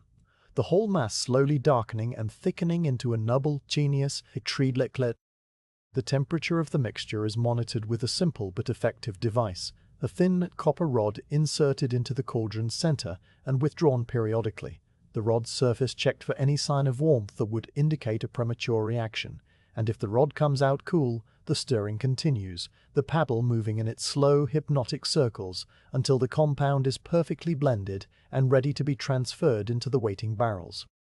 The barrels themselves, those same fired clay vessels that now rest beside you on the foredeck, are brought into the mixing room one by one, each one lined with a thin coating of the resin to seal the interior surface, and the compound is ladled into them with a long-handled bronze ladle, each barrel filled to a precise level, stoppered, sealed with resin, bound with waxed cord, and then carried carefully out into the courtyard, where they will cool and stabilize before being loaded onto the ships for transport. All of this occurs in your mind as a slow, unspooling sequence of calm, orderly images. Images that have no urgency and no narrative drive but simply float through your awareness like the reflections of clouds moving across still water, each image dissolving into the next with a gentle, seamless transition. You are not actively constructing these scenes. They are simply there, rising up from the deep well of accumulated talk and half-remembered stories and idle speculation, a quiet, inner pageant that keeps you company as the night wears on and the harbour holds its breath. The sounds of the present moment, the soft lap of water, the distant creak of a ship's timber, the faint, steady hiss of the lantern's wick, weave themselves through these drifting images, so that the imaginary scent of the pine resin seems to mingle with the real smell of the salt air, and the imagined glow of the mixing shed's lamps seems to blend with the real glow of the watch lantern, and the boundary between memory and perception, between the inner world and the outer, grows soft and indistinct, like the muth surf for the Gidar arc. Your mind, still floating in this quiet, untethered state, touches briefly on the distant trading posts where some of these ingredients are Verdians, Bokin, the Colchian coast at the eastern edge of the Black Sea, where the mountains run down to the water in steep forested slopes and the resin trees grow in dense, fragrant groves. The volcanic islands of the Thalassian Sea, where the sulphur vents steam and his mungban barren rocks, the great inland to the Parthian fire, where the Jiffin Nice of Cave, these places in your drowsy reverie are not real locations with politics and borders and the complexities of human life. They are simply landscapes of the imagination. Quiet, timeless settings, where the raw materials of the liquid flame wait patiently for the men who will gather them and carry them across the world to the city, by the straits, the city that now sleeps around you, its walls and domes and harbours, all wrapped in the deep, peaceful darkness of the night. Your mind, still drifting on the slow currents of memory and sailor's lore, now turns from the distant places where the ingredients are gathered to the place where they are brought together, the mixing shed that lies somewhere behind the high walls of the imperial palace complex, a place you have never seen with your waking eyes, but which has built itself in your imagination over years of whispered talk and idle speculation. The image that rises before your inner gaze is so clear and so detailed that it feels less like a fantasy and more like a true seeing, as if the quiet of the night has opened a door in your mind and allowed you to step through into that secret silent space, to walk among its shadows and its stillness, while your body remains seated on the deck beside the sleeping barrels. The mixing shed, as you picture it, is a long, low building of brick and mortar that sits in a quiet corner of the palace's outer service courts, separated from the main thoroughfares by a small walled garden of cypress trees and gravel paths. A place where few people ever go, and where even the palace guards lower their voices when they pass by. The building is old, older perhaps than many of the grander structures that surround it, and its bricks have weathered to a soft, muted rose color, darkened in patches by centuries of rain and shaded in others by the faint green-grey bloom of ancient lichen that spreads across the mortar joints in slow circular colonies. The roof is made of curved terracotta tiles that overlap in long, regular rows, their surfaces dusted with a fine, pale powder that might be pollen from the cypress trees or the accumulated ash of 1,000 kiln firings carried on the wind, and a single squat chimney rises from the center of the roof, a square column of soot-stained brick that now, at midnight, emits no smoke and holds silent against the star-filled sky. The approach to the mixing shed, in your quiet imagining, is along a narrow paved path that winds through the cypress garden, the gravel crunching softly underfoot in the dry summer months. But now, in the damp of the autumn night, lying still and dark and silent, the stones held together by the faint moisture that has condensed out of the cool air. The cypress trees that line this path are tall and slender, their dark evergreen foliage rising in dense tapered columns that block out large portions of the sky, so that even on a moonlit night the path lies in deep shadow, with only occasional patches of silver light falling through the gaps between the trees to dapple the gravel with shifting patterns of black and white. The air in this garden smells of the cypress themselves, a clean, resinous scent that is both sharp and calming, and underneath it there is always the faint, mineral tang of the workshops beyond, a scent that clings to the leaves and the stones and the very walls of the place, a reminder that this is not an ornamental garden, but a working precinct dedicated to a serious and ancient craft. At the end of the path, the mixing shed presents a single wide doorway, an opening that is framed by a simple arch of cut stone blocks, each block fitted with a precision that speaks of skilled masons long gone, and the doorway is closed, not by a wooden door, but by a heavy curtain of thick, dark wool, a curtain that hangs from iron rings on a horizontal rod and falls in deep, heavy folds to the flagstones of the threshold. The wool is the color of charcoal, or the deepest part of the night sky, and it is dense and close woven, treated with some substance that makes it slightly stiff to the touch and resistant to any stray sparks or drifting powders that might escape from within. Tonight, the curtain is drawn fully across the opening, blocking the interior from view, and it hangs perfectly still, not a breath of wind stirring its heavy folds, so that the entrance to the shed looks like a solid wall of darkness set into the darker shadow of the building's facade, a quiet, impenetrable barrier that guards the secrets of the interior. If you were to push that curtain aside and step across the threshold, as you do now in the slow, deliberate Insomnia, because it might be made of stone or tile or packed earth, but of a deep, soft layer of fine white sand that covers the entire interior of the shed to a depth of several inches, a sand that is the color of crushed seashells or the pale, powdery dust that gathers on the floor of a marble quarry, a sand so dry that each footstep would sink into it with the The sand is not merely decorative, it is a safety measure, a bed of inert, absorbent material that will soak up any accidental spill of the volatile oils or the corrosive liquids, smothering them before they can spread or ignite, and it is raked level every morning by the first assistant to arrive, using a wide wooden rake with long, even tines that leaves the surface as smooth and unmarked as a beach at low tide.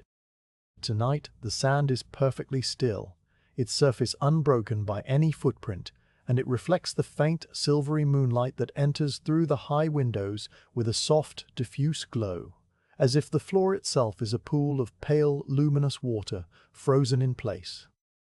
The interior of the shed, as your mind's eye explores it, is a single long room, unbroken by internal walls or partitions, stretching away into a dim, shadowy distance, where the moonlight does not reach and where the outlines of objects blur and soften into an indistinct velvety darkness.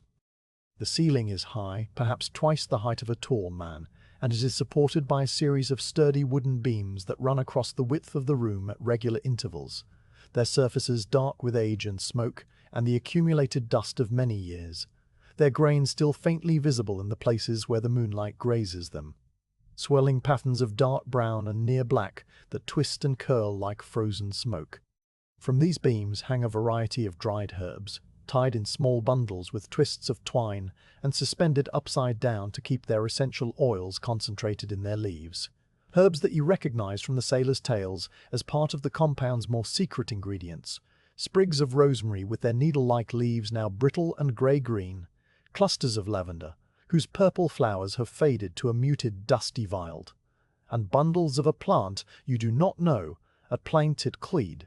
The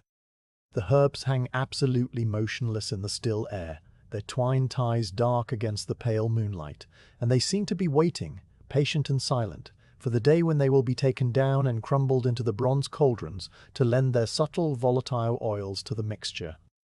Beneath the hanging herbs, arranged in a careful, orderly pattern across the sand floor, are the bronze cauldrons that are the heart of the mixing process. Great, rounded vessels that stand on short, sturdy legs of cast iron. Their sides burnished to a dull, coppery gleam that catches the moonlight in soft, diffuse highlights. These cauldrons are not small. Each one is large enough to hold the volume of a grown man, with a wide, open mouth and a deep, bell-shaped belly that curves down to a slightly flattened base, and their bronze surfaces are marked with the faint, swirling patterns of the hammer blows that shaped them. Patterns that look like the ripples on a still pond, disturbed by a falling leaf, frozen in metal for all time. The insides of the cauldrons, which are visible as dark, shadowy hollows, have been scoured clean and are now completely empty, their surfaces smooth and slightly oily to the touch from the residue of the compounds they have held, a residue that has been polished away until only a faint protective film remains, a film that gives the inner bronze a deeper, crotic film remains. A film that gives the inner bronze a deeper color, like the patina on an old statue.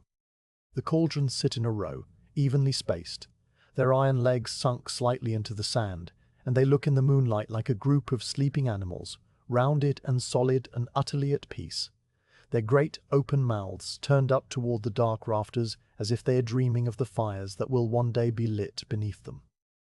Beside the cauldrons, arranged on a series of long, low workbenches that run along one wall of the shed, are the tools of the mixing craft, each one resting in its own designated place with a precision that speaks of a workplace where order is not just a preference but a necessity, where a misplaced scoop or a contaminated paddle could mean disaster. The workbenches themselves are simple constructions of heavy, dark wood, their tops worn smooth by decades of use and stained with a complex, layered patina of dark browns, pale greys, and faint, chemical yellows, a record in wood of every substance that has ever been measured or mixed or spilled upon their surfaces. The benches stand at a comfortable working height, and they are supported by thick, square legs that are joined with pegged mortise and tenon joints, joints that have held firm through years of heavy use and show no sign of loosening, their pegs dark with age and polish. On these benches, in neat, orderly rows, lie the clay sieves with their fine mesh bottoms woven from horsehair or thin bronze wire, sieves that are used to sift the dry powders to a uniform fineness, removing any lumps or foreign particles that might cause an uneven reaction, and the mesh of each sieve is perfectly clean, the tiny gaps between the threads or wires free of any trapped powder, catching the moonlight as a faint, regular grid of light and shadow. Next to the sieves, resting on small, shaped wooden blocks that keep them from rolling, are the wooden paddles that are used for stirring, their handles long and smooth and polished by the grip of many hands, their blades broad and flat and slightly curved at the tip to follow the inner contour of the cauldrons. The wood of the paddles is a pale, honey-colored timber, perhaps beech or sycamore, chosen for its hardness and its resistance to the corrosive chemicals it must endure. And each paddle has been carved from a single piece of wood, with no joints or seams that could trap moisture or harbour impurities, the grain running straight and true from the tip of the handle to the end of the blade. The blades themselves are darkly stained, almost black in the center, where they have absorbed the deepest contact with the compound, the staining fading gradually to the natural pale wood at the edges, where the contact has been less intense, creating a gradation of color that looks like the slow blending of one shadow into another. Beside the paddles, in a series of shallow carved recesses in the bench top, lie the measuring scoops of different sizes, each one a simple hemispherical bowl of polished bronze attached to a short, straight handle, the bowls ranging in size from a small one that could hold a single olive to a large one that could hold a single olive to a large one, that handles worn smooth and slightly flattened on one side from the pressure of thumbs. At the far end of the workbench, on a square of dark oiled cloth that protects the wood beneath from scratches, sits a set of copper scales, a delicate instrument of balance and counterbalance that gleams with a warm reddish luster in the faint moonlight, its central pillar rising straight and true from a broad, stable base, its horizontal beam suspended on a fine, sharp knife edge of hardened bronze that allows it to tip with the weight of a feather. The two pans of the scales hang from the ends of the beam on 3 fine chains each, the chains made of tiny interlocking links of brass that catch the light in 1,000 faint golden points, and the pans themselves are shallow circular dishes of beaten copper, their surfaces slightly concave and polished to a mirror-like smoothness that reflects a distorted miniature image of the rafters above. On the bench beside the scales, arranged in a neat graduated row, are the weights, a set of small bronze cylinders of varying sizes, each one stamped with its value in Greek numerals, and each one fitting into its own small circular depression in a wooden block, so that none can roll away or be misplaced. The weights are cool and solid and heavy for their size, their surfaces dark with a fine, even patina that comes from being handled with clean, dry fingers, and they wait in their wooden block like a congregation of silent bronze monks, ready to be called into service when the measuring begins.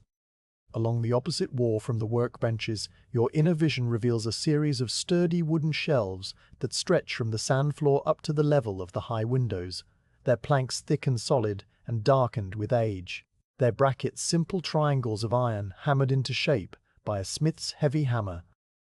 The shelves are filled with the raw materials of the craft, those same substances that you had catalogued in your earlier reverie. But here they are not scattered images, but solid, physical presences, each one contained in its own proper vessel and arranged with a meticulous, almost reverent order. The pale resin cakes, wrapped in their oiled parchment, are stacked in low, neat piles on the middle shelves, their amber edges just visible where the parchment is being folded back, and they give off their clean, sharp scent into the still air, a scent that cuts through the heavier, earthier smells of the shed, like a clear, high note in a low, rumbling chord.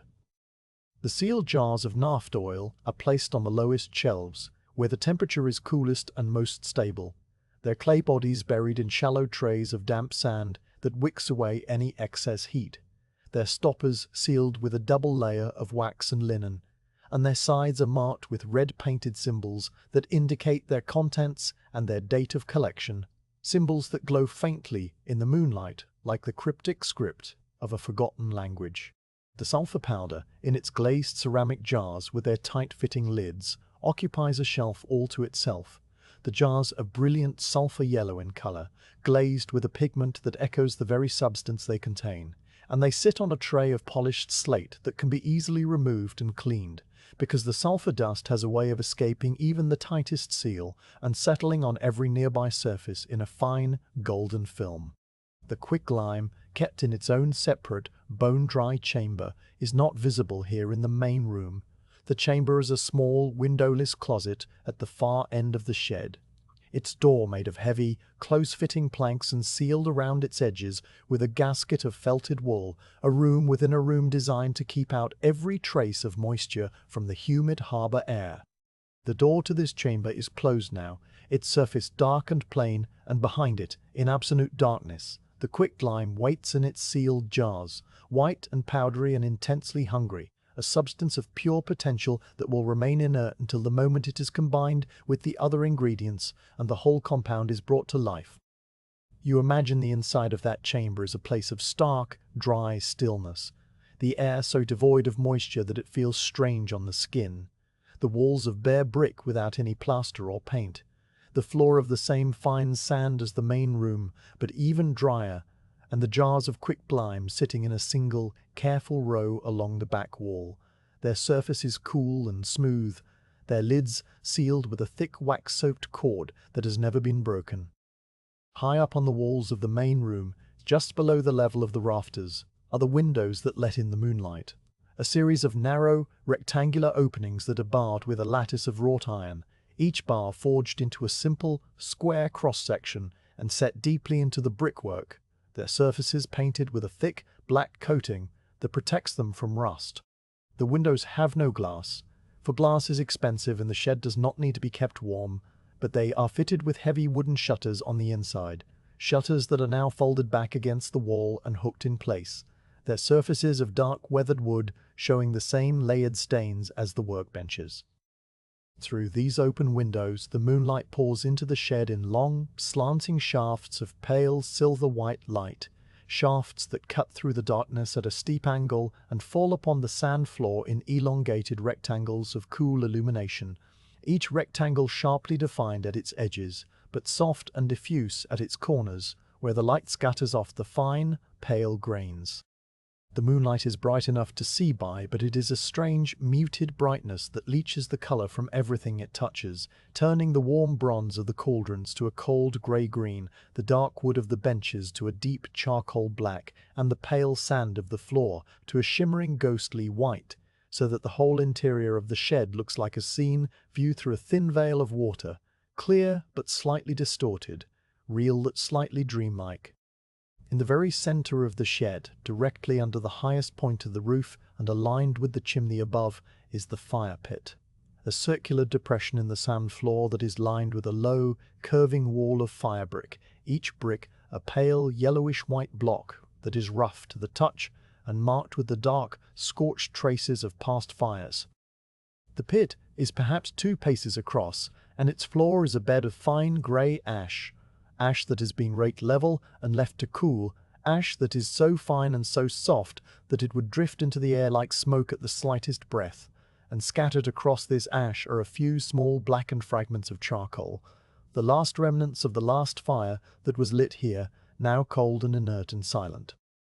The fire pit is empty, its ash bed smooth, its bricks cool, and the chimney above it is a dark, empty shaft that rises straight up through the roof and opens onto the night sky, a shaft that now admits a single, circular patch of starlight, a patch that falls directly onto the center of the ash bed and illuminates it with a faint, silvery glow, like a spotlight aimed at an empty stage. The air in the shed is still, completely and profoundly still, not a breath of wind stirring the hanging herbs or the heavy curtain at the door, and the silence is so deep that it seems to have a texture of its own, a thick, velvety quiet that presses gently against the eardrums and makes the sound of your own breathing seem loud and intrusive. The shed, in its midnight dormancy, is a place where time has stopped, where the past and the future have folded together into a single, eternal present, and the cauldrons and the sieves and the paddles and the jars all wait with the infinite patience of inanimate objects, content to rest in the moonlight until the first grey light of dawn brings the flame-keepers back to their slow, careful work. The waning moon, which had been hidden behind the high hills of the eastern shore for the first long hours of the night, now begins to lift itself above the dark ridge of the land, its upper edge appearing first as a faint, silver glimmer that could be mistaken for a low star or the far-off light of a shepherd's fire on the distant slopes. The emergence is so slow, so gradual, that you cannot pinpoint the exact moment when the glimmer becomes a distinct arc, a curved sliver of cool white light that sharpens and grows as it clears the hilltops, rising with a patience that matches the harbour's own deep calm. The moon is not full tonight. It is a few days past its peak, already beginning its slow retreat toward the next new darkness, so its shape is slightly flattened on one side, a perfect circle that has been softly erased along its western limb, leaving a shape that is round and bright but not quite complete, a celestial object that seems to be breathing its light out into the surrounding blackness. As it climbs higher, it pulls free of the hills entirely and hangs suspended in the eastern sky, a great, luminous disk of pale silver white that casts its light across the entire bowl of the heavens and down onto the dark surface of the harbour below. The first thing you notice when the moonlight touches the water is how it creates a path, a long, trembling avenue of silver that stretches from the far shore all the way to the hull of the dromon, a path that seems to have been laid down specifically for your eyes to follow, an invitation to travel across the dark water without moving from your seat. This moon path is not a solid thing. It is made of countless individual points of light, each one a tiny reflection of the lunar disk on the surface of a wave or a ripple, and these points shift and dance and merge with one another in a slow, fluid motion that is never the same from one moment to the next. The path begins near the eastern shore as a broad, diffuse band of pale light that covers a wide stretch of the water, the reflections there overlapping and blending into a continuous, shimmering sheet that looks almost solid enough to walk upon, and as it travels across the harbour toward you, it narrows and sharpens, the reflections becoming more distinct and more separated, so that by the time it reaches the side of the dromon, it has resolved into a line of glittering, diamond-bright point swell and wink with each beach past its plough. You watch this lunar pathway with a quiet, unhurried attention, letting your eyes trace its length from the distant shore to the near water and back again, and you notice that the whole structure of the path is slowly, very slowly, shifting to the south. The change is so subtle that it is almost imperceptible in real time, a movement that you can only detect by fixing your gaze on a particular point of the reflection and then looking away for a long moment. And when you look back, the pattern has rearranged itself, the bright points have migrated a little further along the water, and the angle of the path relative to the ship's bow has altered by a fraction of a degree. This slow drift is caused by the moon's own steady climb across the sky, tracing its ancient arc from east to west, and as it moves, the angle at which its light strikes the water changes, pulling the reflection along with it in a stately, silent procession. The harbour current, which has shifted with the turning of the tide, adds its own influence to the pattern, causing the reflected light to break and scatter in slightly different ways, the long smooth swells of the incoming tide creating broad undulating ribbons of silver, while the smaller, local eddies near the quay produce tight, swirling clusters of sparkles that spin slowly in place before dissolving back into the general shimmer. The moonlight reaches the dromon and touches everything on the foredeck with its cool, colourless radiance, transforming the familiar objects of your watch into something strange and new, something seen for the first time. The barrels, those solid earthen vessels that had been warmed by the orange glow of the lantern, now catch the moonlight on their upper curves, and the matte glaze of the clay responds with a soft, almost velvety gleam, a gleam that is not a reflection, but an absorption and a gentle re-emission of the light, as if the barrels themselves are glowing faintly from within. The ceramic surfaces which had seemed a muted, earthy umber under the lantern's flame now appear in shades of pale grey and silvery lavender, the warm tones leached away by the moon's cold spectrum and replaced with something more ethereal, more ghostly. The spiral ridges that the potter's hands left on the clay, those faint, rhythmic undulations that you had traced with your fingertips earlier in the night, are now highlighted by a fine, silver line along each crest, while the troughs between them fall into deep, moon-cast shadow, so that the whole surface of each barrel becomes a landscape of miniature hills and valleys, a topography of light and dark that shifts subtly as the moon continues its climb. You notice with the slow, detailed perception that comes from long stillness, how the ceramic of the barrels has absorbed the coolness of the night air, and how this cooling has caused a faint, almost invisible layer of moisture to condense on the upper curves of each vessel, a dew so fine that it does not form droplets, but instead creates a soft, velvety bloom on the surface, like the misty skin of a plum or the haze on a cold window pane. This microscopic layer of water catches the moonlight in a different way than the dry clay, scattering the light into a soft, diffuse halo that outlines each barrel with a faint, silvery aura, a ghost image that seems to float just above the actual surface.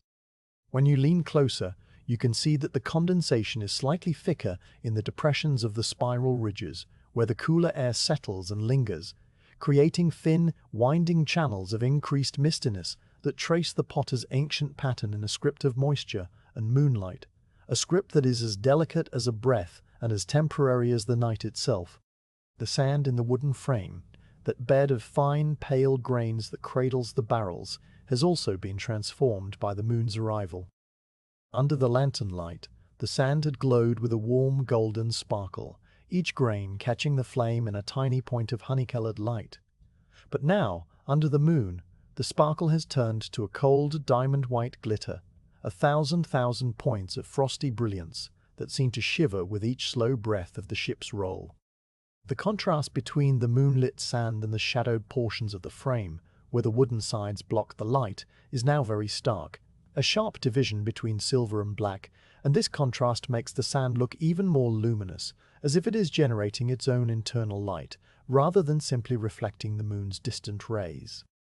The impressions left by the barrel's weight in the sand, those gentle bowl-shaped concavities that you had noted earlier, are now pools of deep, velvety shadow surrounded by rims of brilliant white, and the whole arrangement looks like a study in light and form, a quiet, sculptural composition that asks nothing more than to be seen.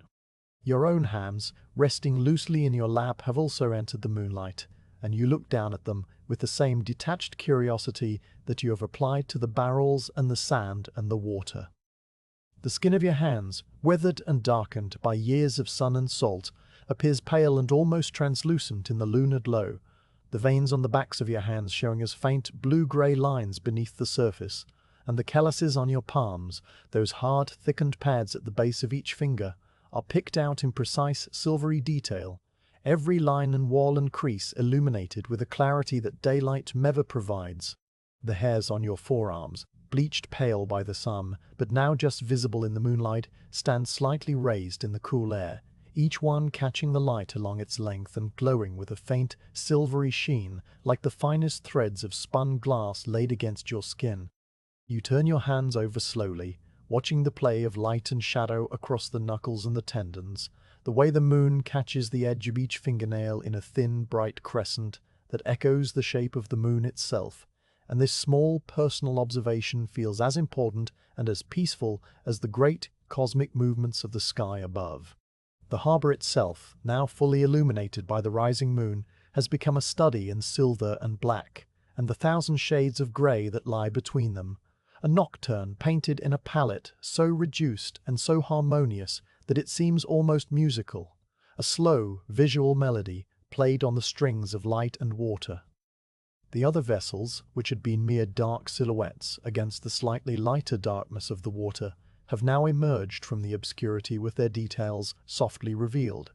their outlines edged in silver, their deeper shadows filled with a charcoal darkness that has depth and texture.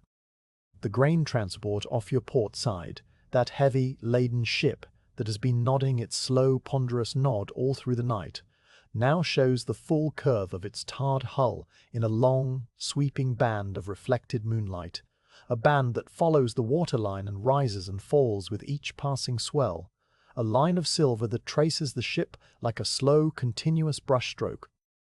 Its single mast, rising straight and bare against the stars, is bisected by the moonlight, one side a pale silvery grey, the other a deep, featureless black, and the contrast makes the mast look thinner and taller than it is, a dark, solitary finger pointing up toward the moon that illuminates it. The fishing skiffs, clustered together near the base of the dock, are a tangle of moonlight and shadow, their narrow hulls catching the light on their uppermost strakes, while their lower planks, shaded by the close crowding of their neighbours, remain in deep blue-black darkness, a darkness that is almost purple in its intensity. The nets that hang over their sides, which had been merely dark, web-like masses earlier, now reveal their intricate structure in the moonlight, the individual hemp fibres glinting faintly where the light strikes them, the knots and the meshes and the heavier border ropes all delineated in a fine silver tracery that looks like the work of a patient celestial spider. The cork floats, which you had heard clicking gently against the hulls, are now visible as a series of small pale ovals that bob and shift on the water's surface, each one surrounded by a tiny circular ripple that catches the moonlight and expands outward in a ring of intermittent sparkles, rings that overlap and intersect with one another in a silent, ever-changing geometry of light on water. The Imperial Courier galley, anchored further out in the deeper channel, has taken on a new and striking beauty under the moon, its sleek, narrow hull and high, curved stern now gilded along their edges with a continuous, shimmering line of silver, a line that follows the sweep of the gunwale from the pointed ram at the bow all the way to the graceful ornament at the stern, a line that makes the ship look like a living creature, a sea dragon or a dolphin, its back just breaking the surface of the water. The gilded eagle at the stern, which you had only guessed at earlier from memory, now reveals itself clearly, its outstretched wings catching the moonlight on their upper surfaces while their undersides fall into a deep, dramatic shadow, a contrast that gives the carving a startling, three-dimensional solidity, as if the bird is about to launch itself from its perch and fly out over the silvered water. The single lantern that still burns at the galley's stern has become, in the presence of the greater lunar light, a small, insignificant point of warm orange that seems almost apologetic, a tiny, flickering flame that dares to compete with the moon's cold, steady radiance and is utterly, beautifully outshone. Along the stone quay, the line of iron cressets that the lamplighter had lit at dusk now casts its own series of reflections onto the water. But these reflections are different from the moon's path. They are shorter, warmer, more local, each one a column of trembling, golden light that extends only a few ship lengths from the quay before dissolving into the general darkness, and the contrast between these warm orange columns and the long silver avenue of the moon is a study in complementary ad the steti et invenit the quetils, where the moonlight reflection is cold and steady and seems to come from a great indifferent distance. The lantern reflections are warm and intimate and seem to belong to the human world, a reminder that even in the deepest hours of the night there are small man-made lights still burning, still watching, still keeping their quiet vigil against the darkness. Beneath the wooden pier that extends from the Narration dock out into the harbour, the moonlight cannot penetrate, and the water there lies in a deep, absolute blackness that is more profound than any other shadow in the harbour, a blackness that seems to absorb light rather than simply fail to reflect it. A liquid void that moves with a slow, oily heaviness, its surface disturbed only by the occasional slow undulation of the tide pressing up against the barnacle-crusted piles. The contrast between this total darkness and the brilliant shimmering silver of the moonlit water beyond the pier's edge is so extreme that the boundary between the two looks like a sharp, clean line drawn with a ruler, a geometric division between light and its absence, and you find your eyes returning to this boundary again and again, tracing its length, watching the way the line wavers slightly with each passing swell, the way small stray fragments of reflected light escape into the shadow, and then are instantly swallowed, the why the wanted white. The piles themselves, thick square-cut timbers that have been driven deep into the harbour bed, are just visible at the very edge of the shadow. Their surface is dark with tar and marine growth, their upper portions catching the moonlight in a way that reveals the rough, splintered texture of the wood, and the pale circular scars left by the boring worms that have tumbled into the timber over many patient years. As you watch the interplay of light and shadow under the pier, a small, sudden movement catches your eye, a disturbance on the surface of the water just at the boundary line between the moonlight and the shadow, and you see a colony of small fish, perhaps a school of tiny mullet or anchovy, breaking the surface in a brief, silent flurry. The fish rise as one, their small silver bodies flashing in the moonlight like a handful of scattered coins, each one leaving a tiny circular ripple that expands outward in a perfect ring, the rings intersecting and overlapping and creating a complex, fleeting pattern of concentric circles that catches the moonlight along its edges and glows with a delicate, evanescent beauty. The disturbance lasts only a moment, a few seconds at most, and then the fish are gone, vanished back into the dark water as suddenly as they appeared, leaving behind only the expanding rings of their passage, rings that grow larger and fainter as they spread, their edges softening, their moonlit highlights dimming, until they merge with the general shimmer of the harbour's surface and are lost to sight entirely.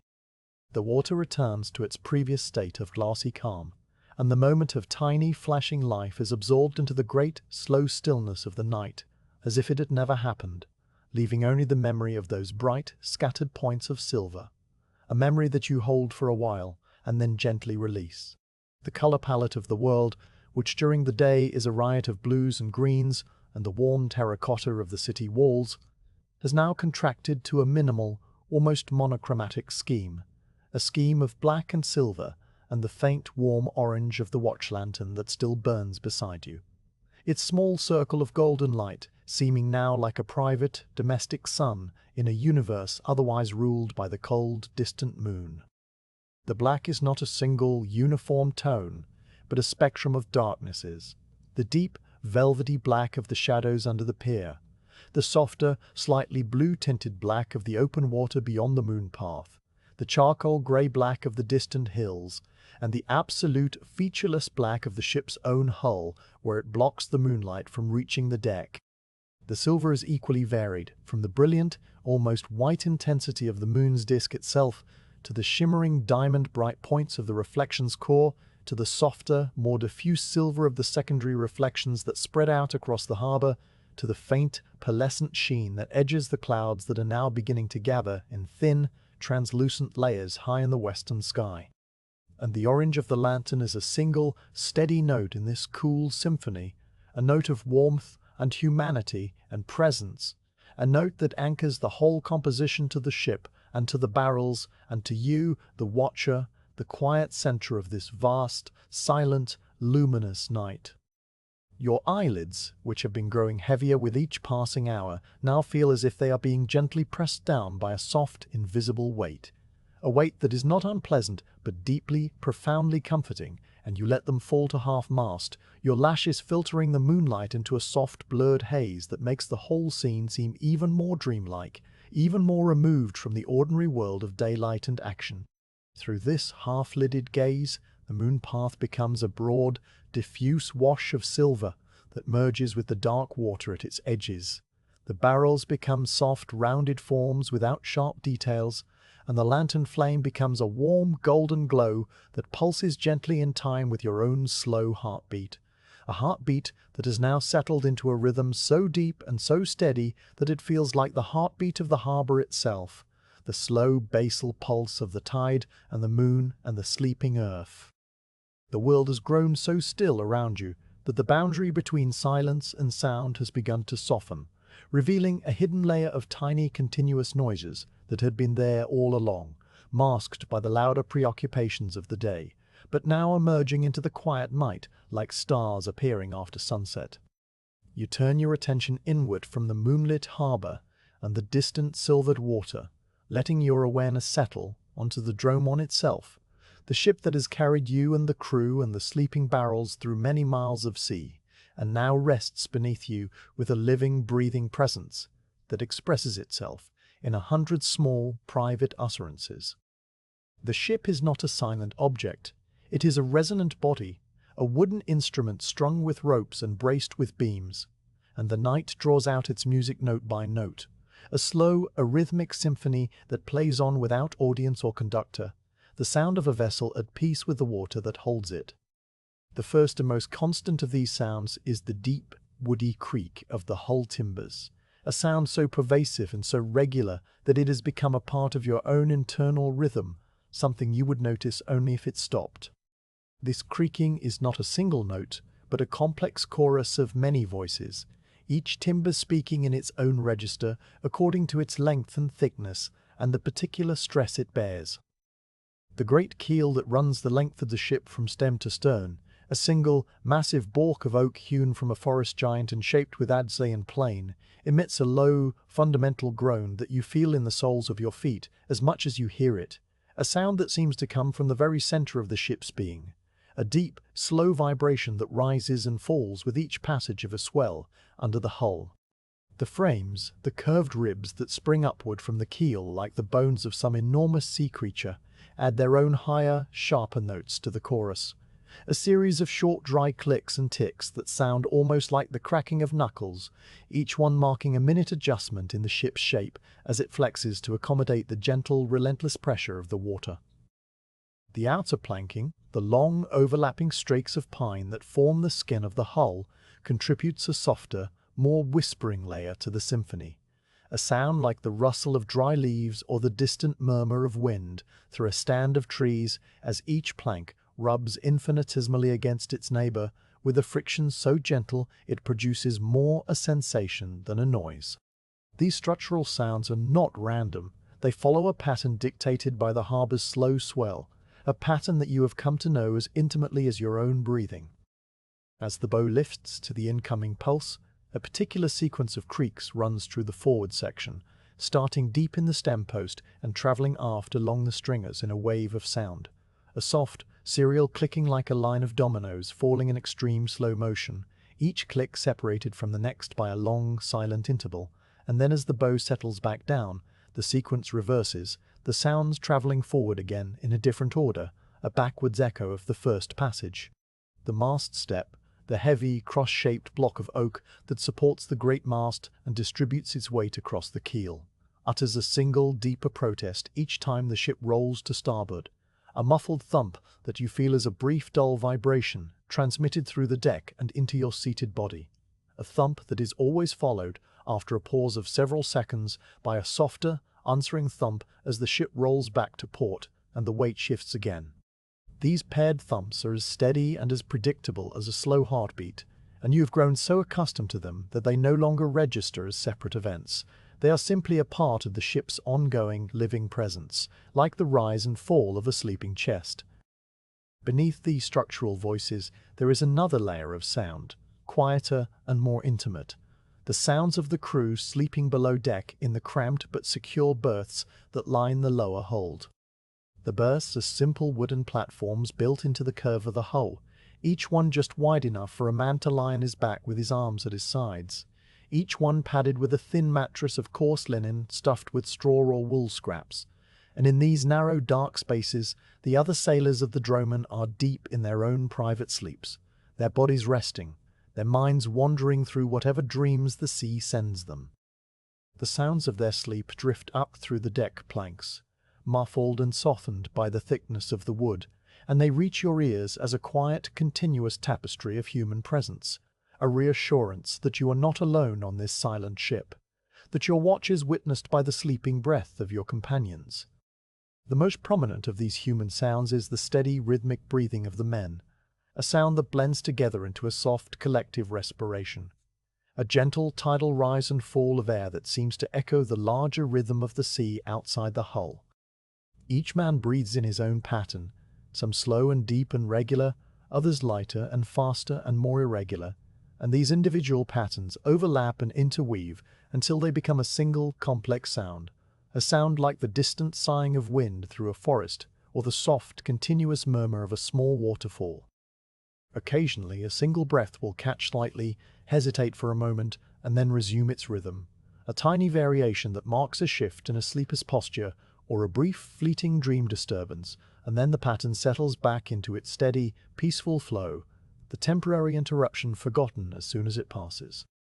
From somewhere near the stern, a single soft snore rises above the general background of breathing, a snore that is not loud or rasping, but gentle and almost melodic, a low, fluttering note that sounds like the purr of a contented cat or the distant cooing of a pigeon, and this snore continues for a long while, rising and falling in volume, sometimes fading to near silence before returning with a slightly different pitch, a quiet, one-note song of deep, unconscious rest. Alongside the breathing, there are the smaller, more occasional sounds of bodies shifting in sleep, the rustle of wool blankets as a man turns onto his side, drawing his knees up toward his chest and pulling the rough, warm fabric closer around his shoulders, the blanket making a soft, scratchy whisper as it slides across the straw mattress and settles into a new configuration of folds and creases.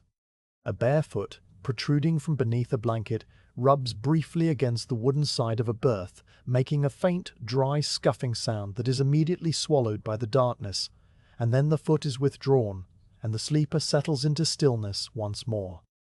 Someone murmurs a few indistinct words, the tail end of a dream fragment spoken aloud into the close, warm air of the berth deck, the words too muffled and too brief to be understood, just a low, vowel-heavy mumble that rises and falls and then stops, leaving behind only the steady sound of breathing and the soft creak of the hull.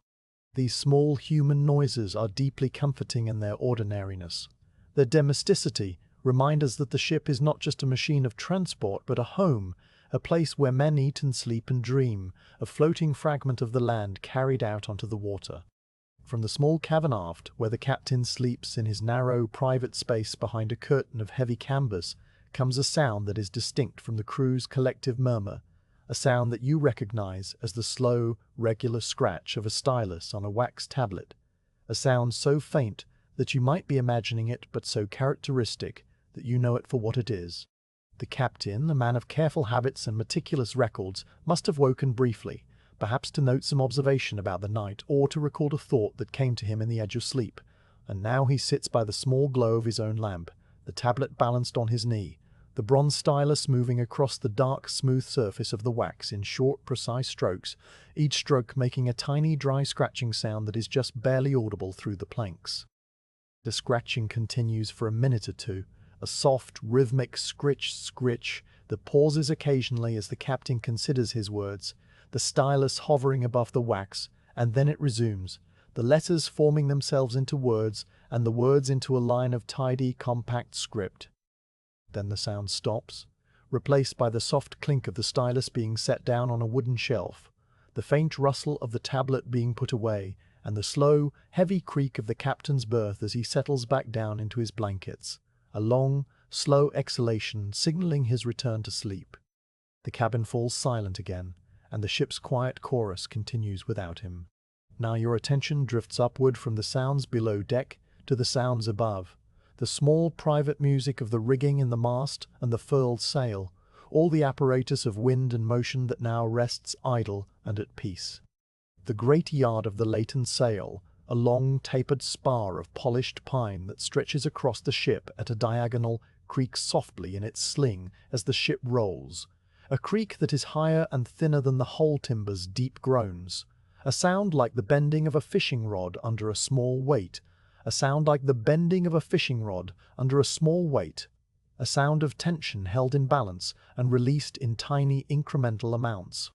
The halyard, the thick rope of hemp that raises and lowers the yard, hangs in a loose, gentle curve from the masthead to the deck, and as the ship moves, this rope sways with a slow pendular motion, its lower end tapping against the wooden mast in a rhythm that is too irregular to be called a pattern, but too consistent to be entirely random. A single tap, then a pause of several seconds, then two quick taps in succession, then a long silence, then another single tap. That a sequence representing any kind to wear mine. The rope itself is stiff with salt and age, its fibers hardened by many wettings and dryings, and each tap against the mast produces a dry, hollow sound, a muffled knocking that echoes slightly in the still night air before fading into the general quiet. The furled sail, wrapped tightly around the yard and bound with a series of short, thin lines called gaskets, is not entirely motionless. A gentle breeze, so light that it is barely a breath, stirs the loose end of the canvas where it peeks out from the wrapping, causing a corner of the sail to flutter with a soft, rapid pattering sound, like the wings of a moth beating against a window pane. This fluttering lasts only a few seconds, the breeze dying away as quickly as it came, and then the canvas falls still again, the gaskets holding it firm and tight, the whole assembly returning to its state of dormant readiness. Along the yard, the ropes that control the sail's shape, the brails and the sheets and the tacks, hang in loose, graceful bights, their ends coiled neatly on the deck pins, and they sway with the ship's motion in a slow, synchronized dance, each rope moving in its own arc, the hemp fibers rubbing against one another with a faint, dry hiss that is barely distinguishable from the sound of the water against the hull. The blocks, the wooden pulleys through which many of these ropes run, emit an occasional high-pitched squeak as they rotate by a fraction of a degree, the well-greased iron pins at their centers making a sound that is surprisingly musical, a brief, clear note that hangs in the air for a moment and then is gone. The mast itself, a single straight trunk of pine stripped of its bark and smoothed to a fine, even finish, rises from the deck like a great silent pillar, its base set firmly in the mast, step and its top crowned with a small wooden cap that protects the end grain from the weather. The mast is not entirely silent. It sings with a very low, very faint hum that you can feel if you press your palm flat against its surface, a vibration that is transmitted up from the keel through the step and into the wood, a vibration that is the sum of all the ship's other sounds, the creaks and the groans and the slaps and the taps, all merged into a single continuous resonance that hums through the mast's long fibers like a tuning fork kilned against a tabletop. You have placed your hand on the mast many times during your watches, and each time you have felt this quiet, living hum, this evidence that the ship is awake even in its rest, a great, wooden beast that breathes and sighs and shifts in its sleep, dreaming of distant ports and the long, rolling swells of the open sea. Returning your attention to the foredeck, you become aware of a sound that is smaller and closer than all the others, a sound that comes from the wooden frame and the bed of sand that holds the barrels. The sand, which appears so still and so solid to the eye, is in fact a granular, restless material, and the slow, rhythmic tilting of the deck causes the individual grains to shift against one another in a constant, microscopic migration, a process that produces a sound so faint it is barely audible even in the profound quiet of the night. A sound like the softest possible hiss of silk being drawn across silk. A continuous whispering exhalation that rises from the sandbed like a ghost of noise. Sometimes a single, slightly larger grain will roll a fraction of a turn, disturbed by the ship's motion, and it will produce a tiny, distinct click, a sound as sharp and as brief as the snapping of a microscopic twig, a sound that is immediately swallowed by the general hiss and lost. The sand's quiet, continuous sibilance is a sound that you have to strain to hear, a sound that exists right at the very threshold of perception, and listening to it requires a stillness so complete that your own breathing becomes the loudest thing in your world, and you hold your breath for a moment just to hear the sand more clearly, to confirm that it is still there, still whispering, still carrying on its slow, patient, geological conversation with itself. The watch lantern, that steady, faithful companion that has been burning beside you since the first hour of your watch, adds its own small domestic noises to the ship's symphony. Noises that are so constant and so familiar that they have become a part of the background, a sonic foundation upon which all the other sounds are built. The flame itself is not entirely silent. It emits a faint, continuous sizzle, the sound of the oil being drawn up through the wick and vaporized at the flame's base, a sound that is high and thin and steady like the distant singing of a mosquito or the hiss of a summer meadow full of insects. The wick, a simple twist of cotton fibers that has been burning for hours now, occasionally develops a small glowing ember at its tip, a tiny irregular lump of char that glows brighter than the rest of the flame for a moment before detaching and falling into the oil reservoir with a soft, barely audible a sound that marks the end of one small fiery life and the beginning of another as the wick continues to burn. The brass housing of the lantern, warmed by the flame within, expands slightly as the heat builds and contracts slightly as the night cools, a process that produces an occasional, very faint ping or tick, a sound like the ringing of a tiny distant bell, a sound like the cringing of a tiny distant bell, a sound that comes at irregular intervals and seems to have no cause that you can predict, each ping a small metallic surprise in the quiet darkness. A moth, drawn by the lantern's warm glow, has been circling the light for some time now, its small powdery wings beating with a rapid fluttering whir that changes pitch as it moves closer to or further from the flame. A sound like the trembling of a tiny leaf in a breeze. A sound that traces the moth's erratic flight path in an audible, three-dimensional map of approach and retreat. The moth settles for a moment on the outside of the horn panel, its small grey-brown body silhouetted against the warm orange glow, and its wings cease their beating, so that the sound of its presence disappears entirely, replaced by a silence that seems suddenly louder than the sound had been. Then the moth launches itself again, the fluttering whir resuming, and it circles the lantern once more, a tiny, persistent creature that cannot resist the lure of the light, its sound a constant, gentle counterpoint to the deeper, slower noises of the ship and the sea. All of these sounds, the creaks and the breaths and the snores and the taps and the hisses and the pings and the flutters, weave together into a single, seamless fabric of quiet noise, a fabric that wraps around you like a heavy, comforting blanket, muffling the world and holding you in a state of suspended, drowsy awareness. You are not listening actively, not cataloguing or analyzing or naming each sound as it comes. You are simply resting in the midst of it all, letting the sounds wash over you and through you, a part of the ship's own living presence, a quiet, human note in the great, slow, breathing symphony of the night.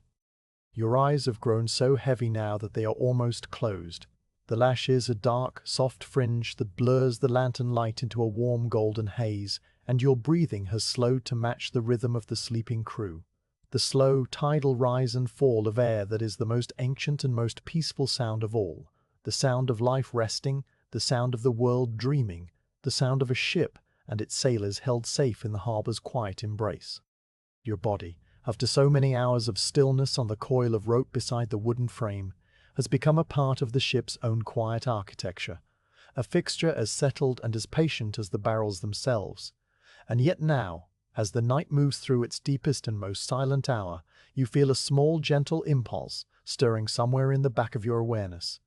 An impulse that is not quite a thought and not quite a need, but something in between, a quiet suggestion from your bones that it might be good to move. The impulse is not urgent. It does not demand action or insist upon itself, but simply presents itself as a possibility, a small, open door in your mind that you can choose to walk through or not, as you please. You sit with it for a while, letting it settle, feeling the slow, steady beat of your heart and the cool press of the deck against your seated body, and then, with a slowness that matches the pace of the harbour's swell, you decide to accept the invitation. The process of rising to your feet is a slow, incremental affair, a sequence of small, careful movements that you perform without hurry, each stage of the ascent marked by a pause in which you let your body adjust to its new position before moving on to the next. First, you lean forward slightly, shifting your weight from the coil of rope to the soles of your feet, feeling the pressure of the deck planks against your heels and the balls of your feet, the wood cool and smooth and solid. Then you place both palms flat on the deck beside your hips, the wood grain rough under your fingertips, and you press down gently, lifting your torso a few inches, feeling the stretch in your shoulders and the slight pleasant ache in your lower back where the muscles have been held in the same position for too long. You pause here, breathing slowly, letting your spine lengthen and your shoulders roll back, and then you draw one foot underneath you, then the other, rising into a low crouch, your hands still on the deck for balance. Finally, you straighten your legs with a slow, smooth motion, your hands leaving the deck and coming to rest at your sides. And you stand fully upright for the first time in many hours, the top of your head rising into the cooler air above the lantern's warm circle. Your full height restored, your body feeling both strange and familiar, like a house you have been away from and have now returned to. The sensation of standing is a quiet revelation, a rediscovery of your own physical presence in the world. The blood moves differently through your legs now that they are vertical, a slow, warm tingling that spreads down from your thighs to your calves to your ankles, waking up the small vessels and the fine nerve endings that had grown dormant during your long sit. Your spine feels longer, your shoulders broader, your neck taller, and the harbour, seen from this slightly elevated perspective, looks subtly different, the angles of the reflections and the silhouettes shifting just enough to remind you that the world is a living, changing thing, not a fixed picture. The moon, which had been rising steadily all through the earlier hours, is now high in the southern sky, its light falling more directly onto the deck, and your own shadow, which had been a formless dark pool around your seated body, has now resolved into a long, crisp silhouette that stretches across the foredeck and merges with the shadow of the mast. You take a first step, and it is a small experimental thing, a shifting of weight from your right foot to your left, the ball of your bare foot pressing down into the familiar, worn wood of the deck plank, feeling the slight give in the timber, the minute flex that is the ship's living response to your presence. The wood is cool but not cold under your sole, its surface smoothed by use at worsens in texture as you shift your weight. Here a patch where the grain has risen slightly, creating a series of fine, parallel ridges that run the length of the plank. There a shallow, warm depression where generations of sailors have placed their feet in exactly this spot, their collected weight slowly carving a hollow into the timber. And over here, near the edge of the plank,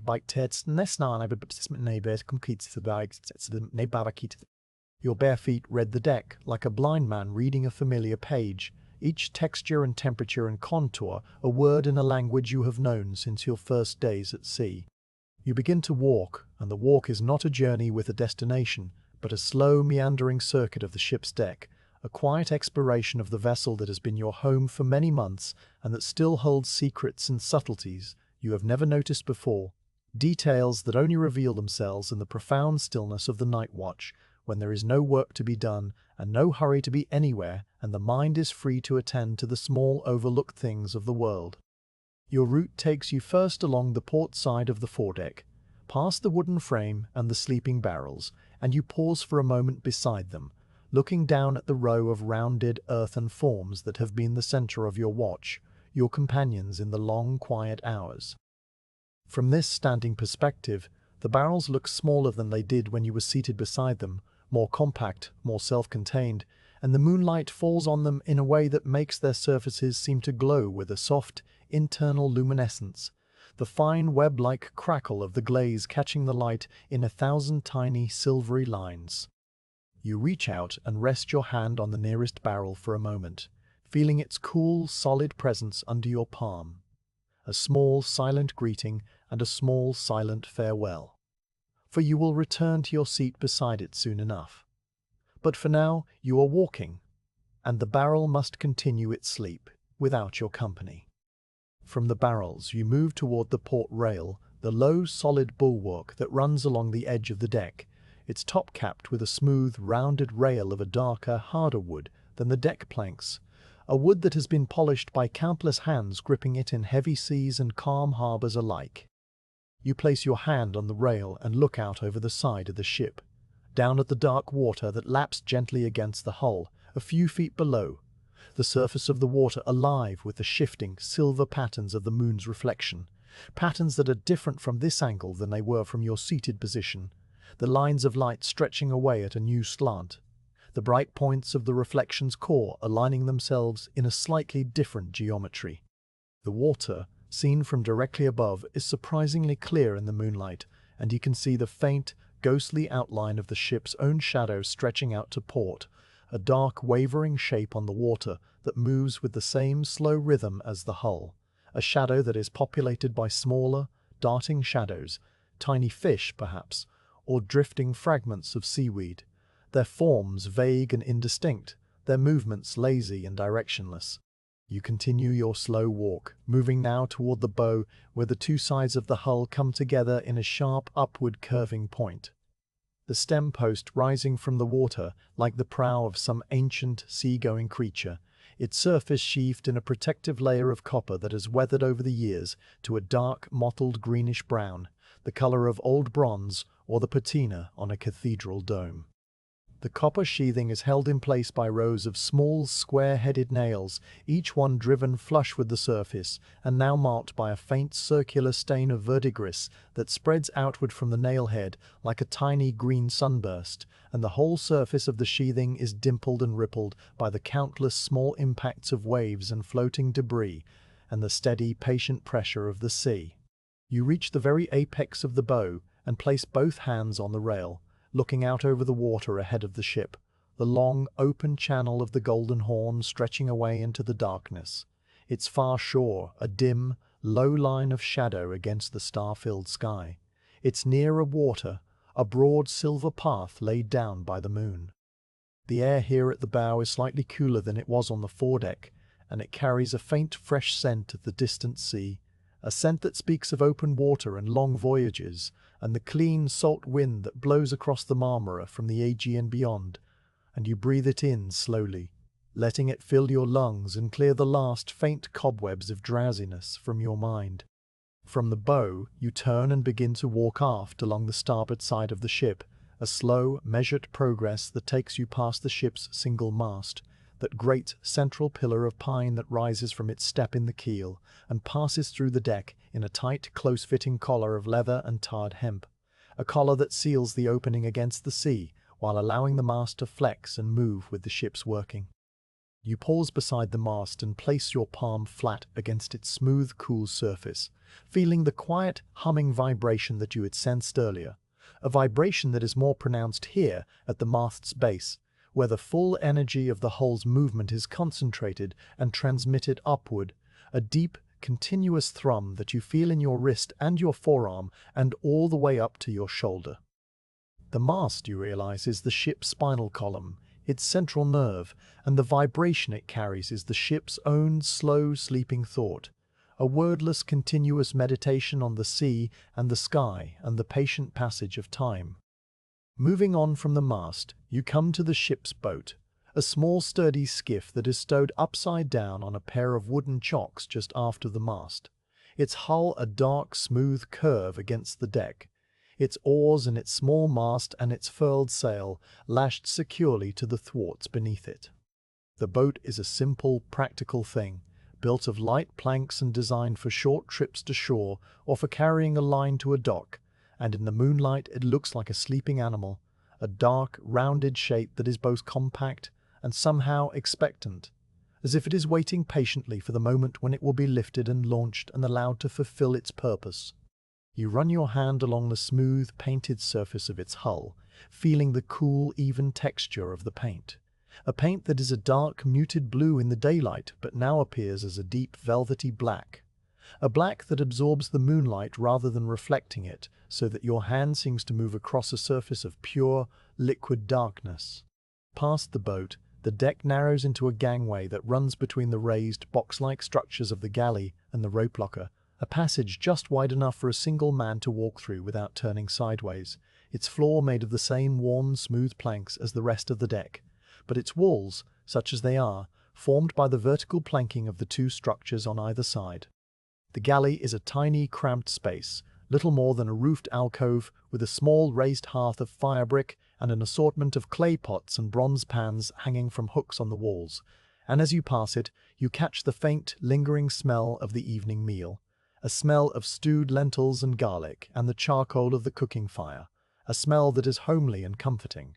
and that makes you think, for a brief, drifting moment, of other galleys in other ports, of meals and trade mates, of the simple wharf-skate rapits of mates and thiggies through. The rope locker, on the opposite side of the gangway, is a dark, square compartment filled with coils of spare line and lengths of heavy cable and all the miscellaneous cordage that a ship requires, and from its open doorway comes the rich, earthy smell of hemp and tar, a smell that is as fundamental to a sailor's life as the smell of salt water or the wind. You emerge from the narrow gangway onto the aft deck, the raised platform at the stern of the ship where the steering oars are mounted and where the captain often stands during maneuvers, his hands on the tiller, his eyes on the sails, his voice carrying calmly across the deck with the short, clear commands that guide the ship through crowded harbours and narrow straits. The aft deck is smaller than the foredeck, a compact, slightly elevated space that offers a commanding view of the entire ship and the surrounding water, and you stand for a moment at its forward edge, looking forward along the length of the dromon, seeing the mast and the boat and the barrels and the lantern all arranged in a neat, orderly line, a perspective that makes the ship seem longer and sleeker than it does from any other vantage point. A narrow, elegant vessel built for speed and purpose, and now resting in the quietest possible state. The steering oars, two long, broad-bladed sweeps that project from either side of the stern, are lashed in their raised position, their blades clear of the water, and their looms, the thick, heavy shafts that the helmsman grips, resting in their leather-lined crutches. The oars are made of a single, continuous piece of wood, a long, straight-grained timber that has been shaped with great care. its cross-section changing from a thick, rounded grip at the inboard end to a broad, flattened blade at the outboard end, the transition from round to flat achieved with a gradual, sculptural smoothness that speaks of skilled craftsmanship and long tradition. The wood of the oars is a pale, silvery grey in the moonlight, weathered by sun and salt, but still sound, still strong, and the leather of the crutches is dark and supple, rubbed smooth by the constant friction of the oar looms, its surface marked with fine parallel striations that trace the arc of the oar's movement. You place your hand on the inboard end of one oar, feeling its weight and its balance, the way it rests in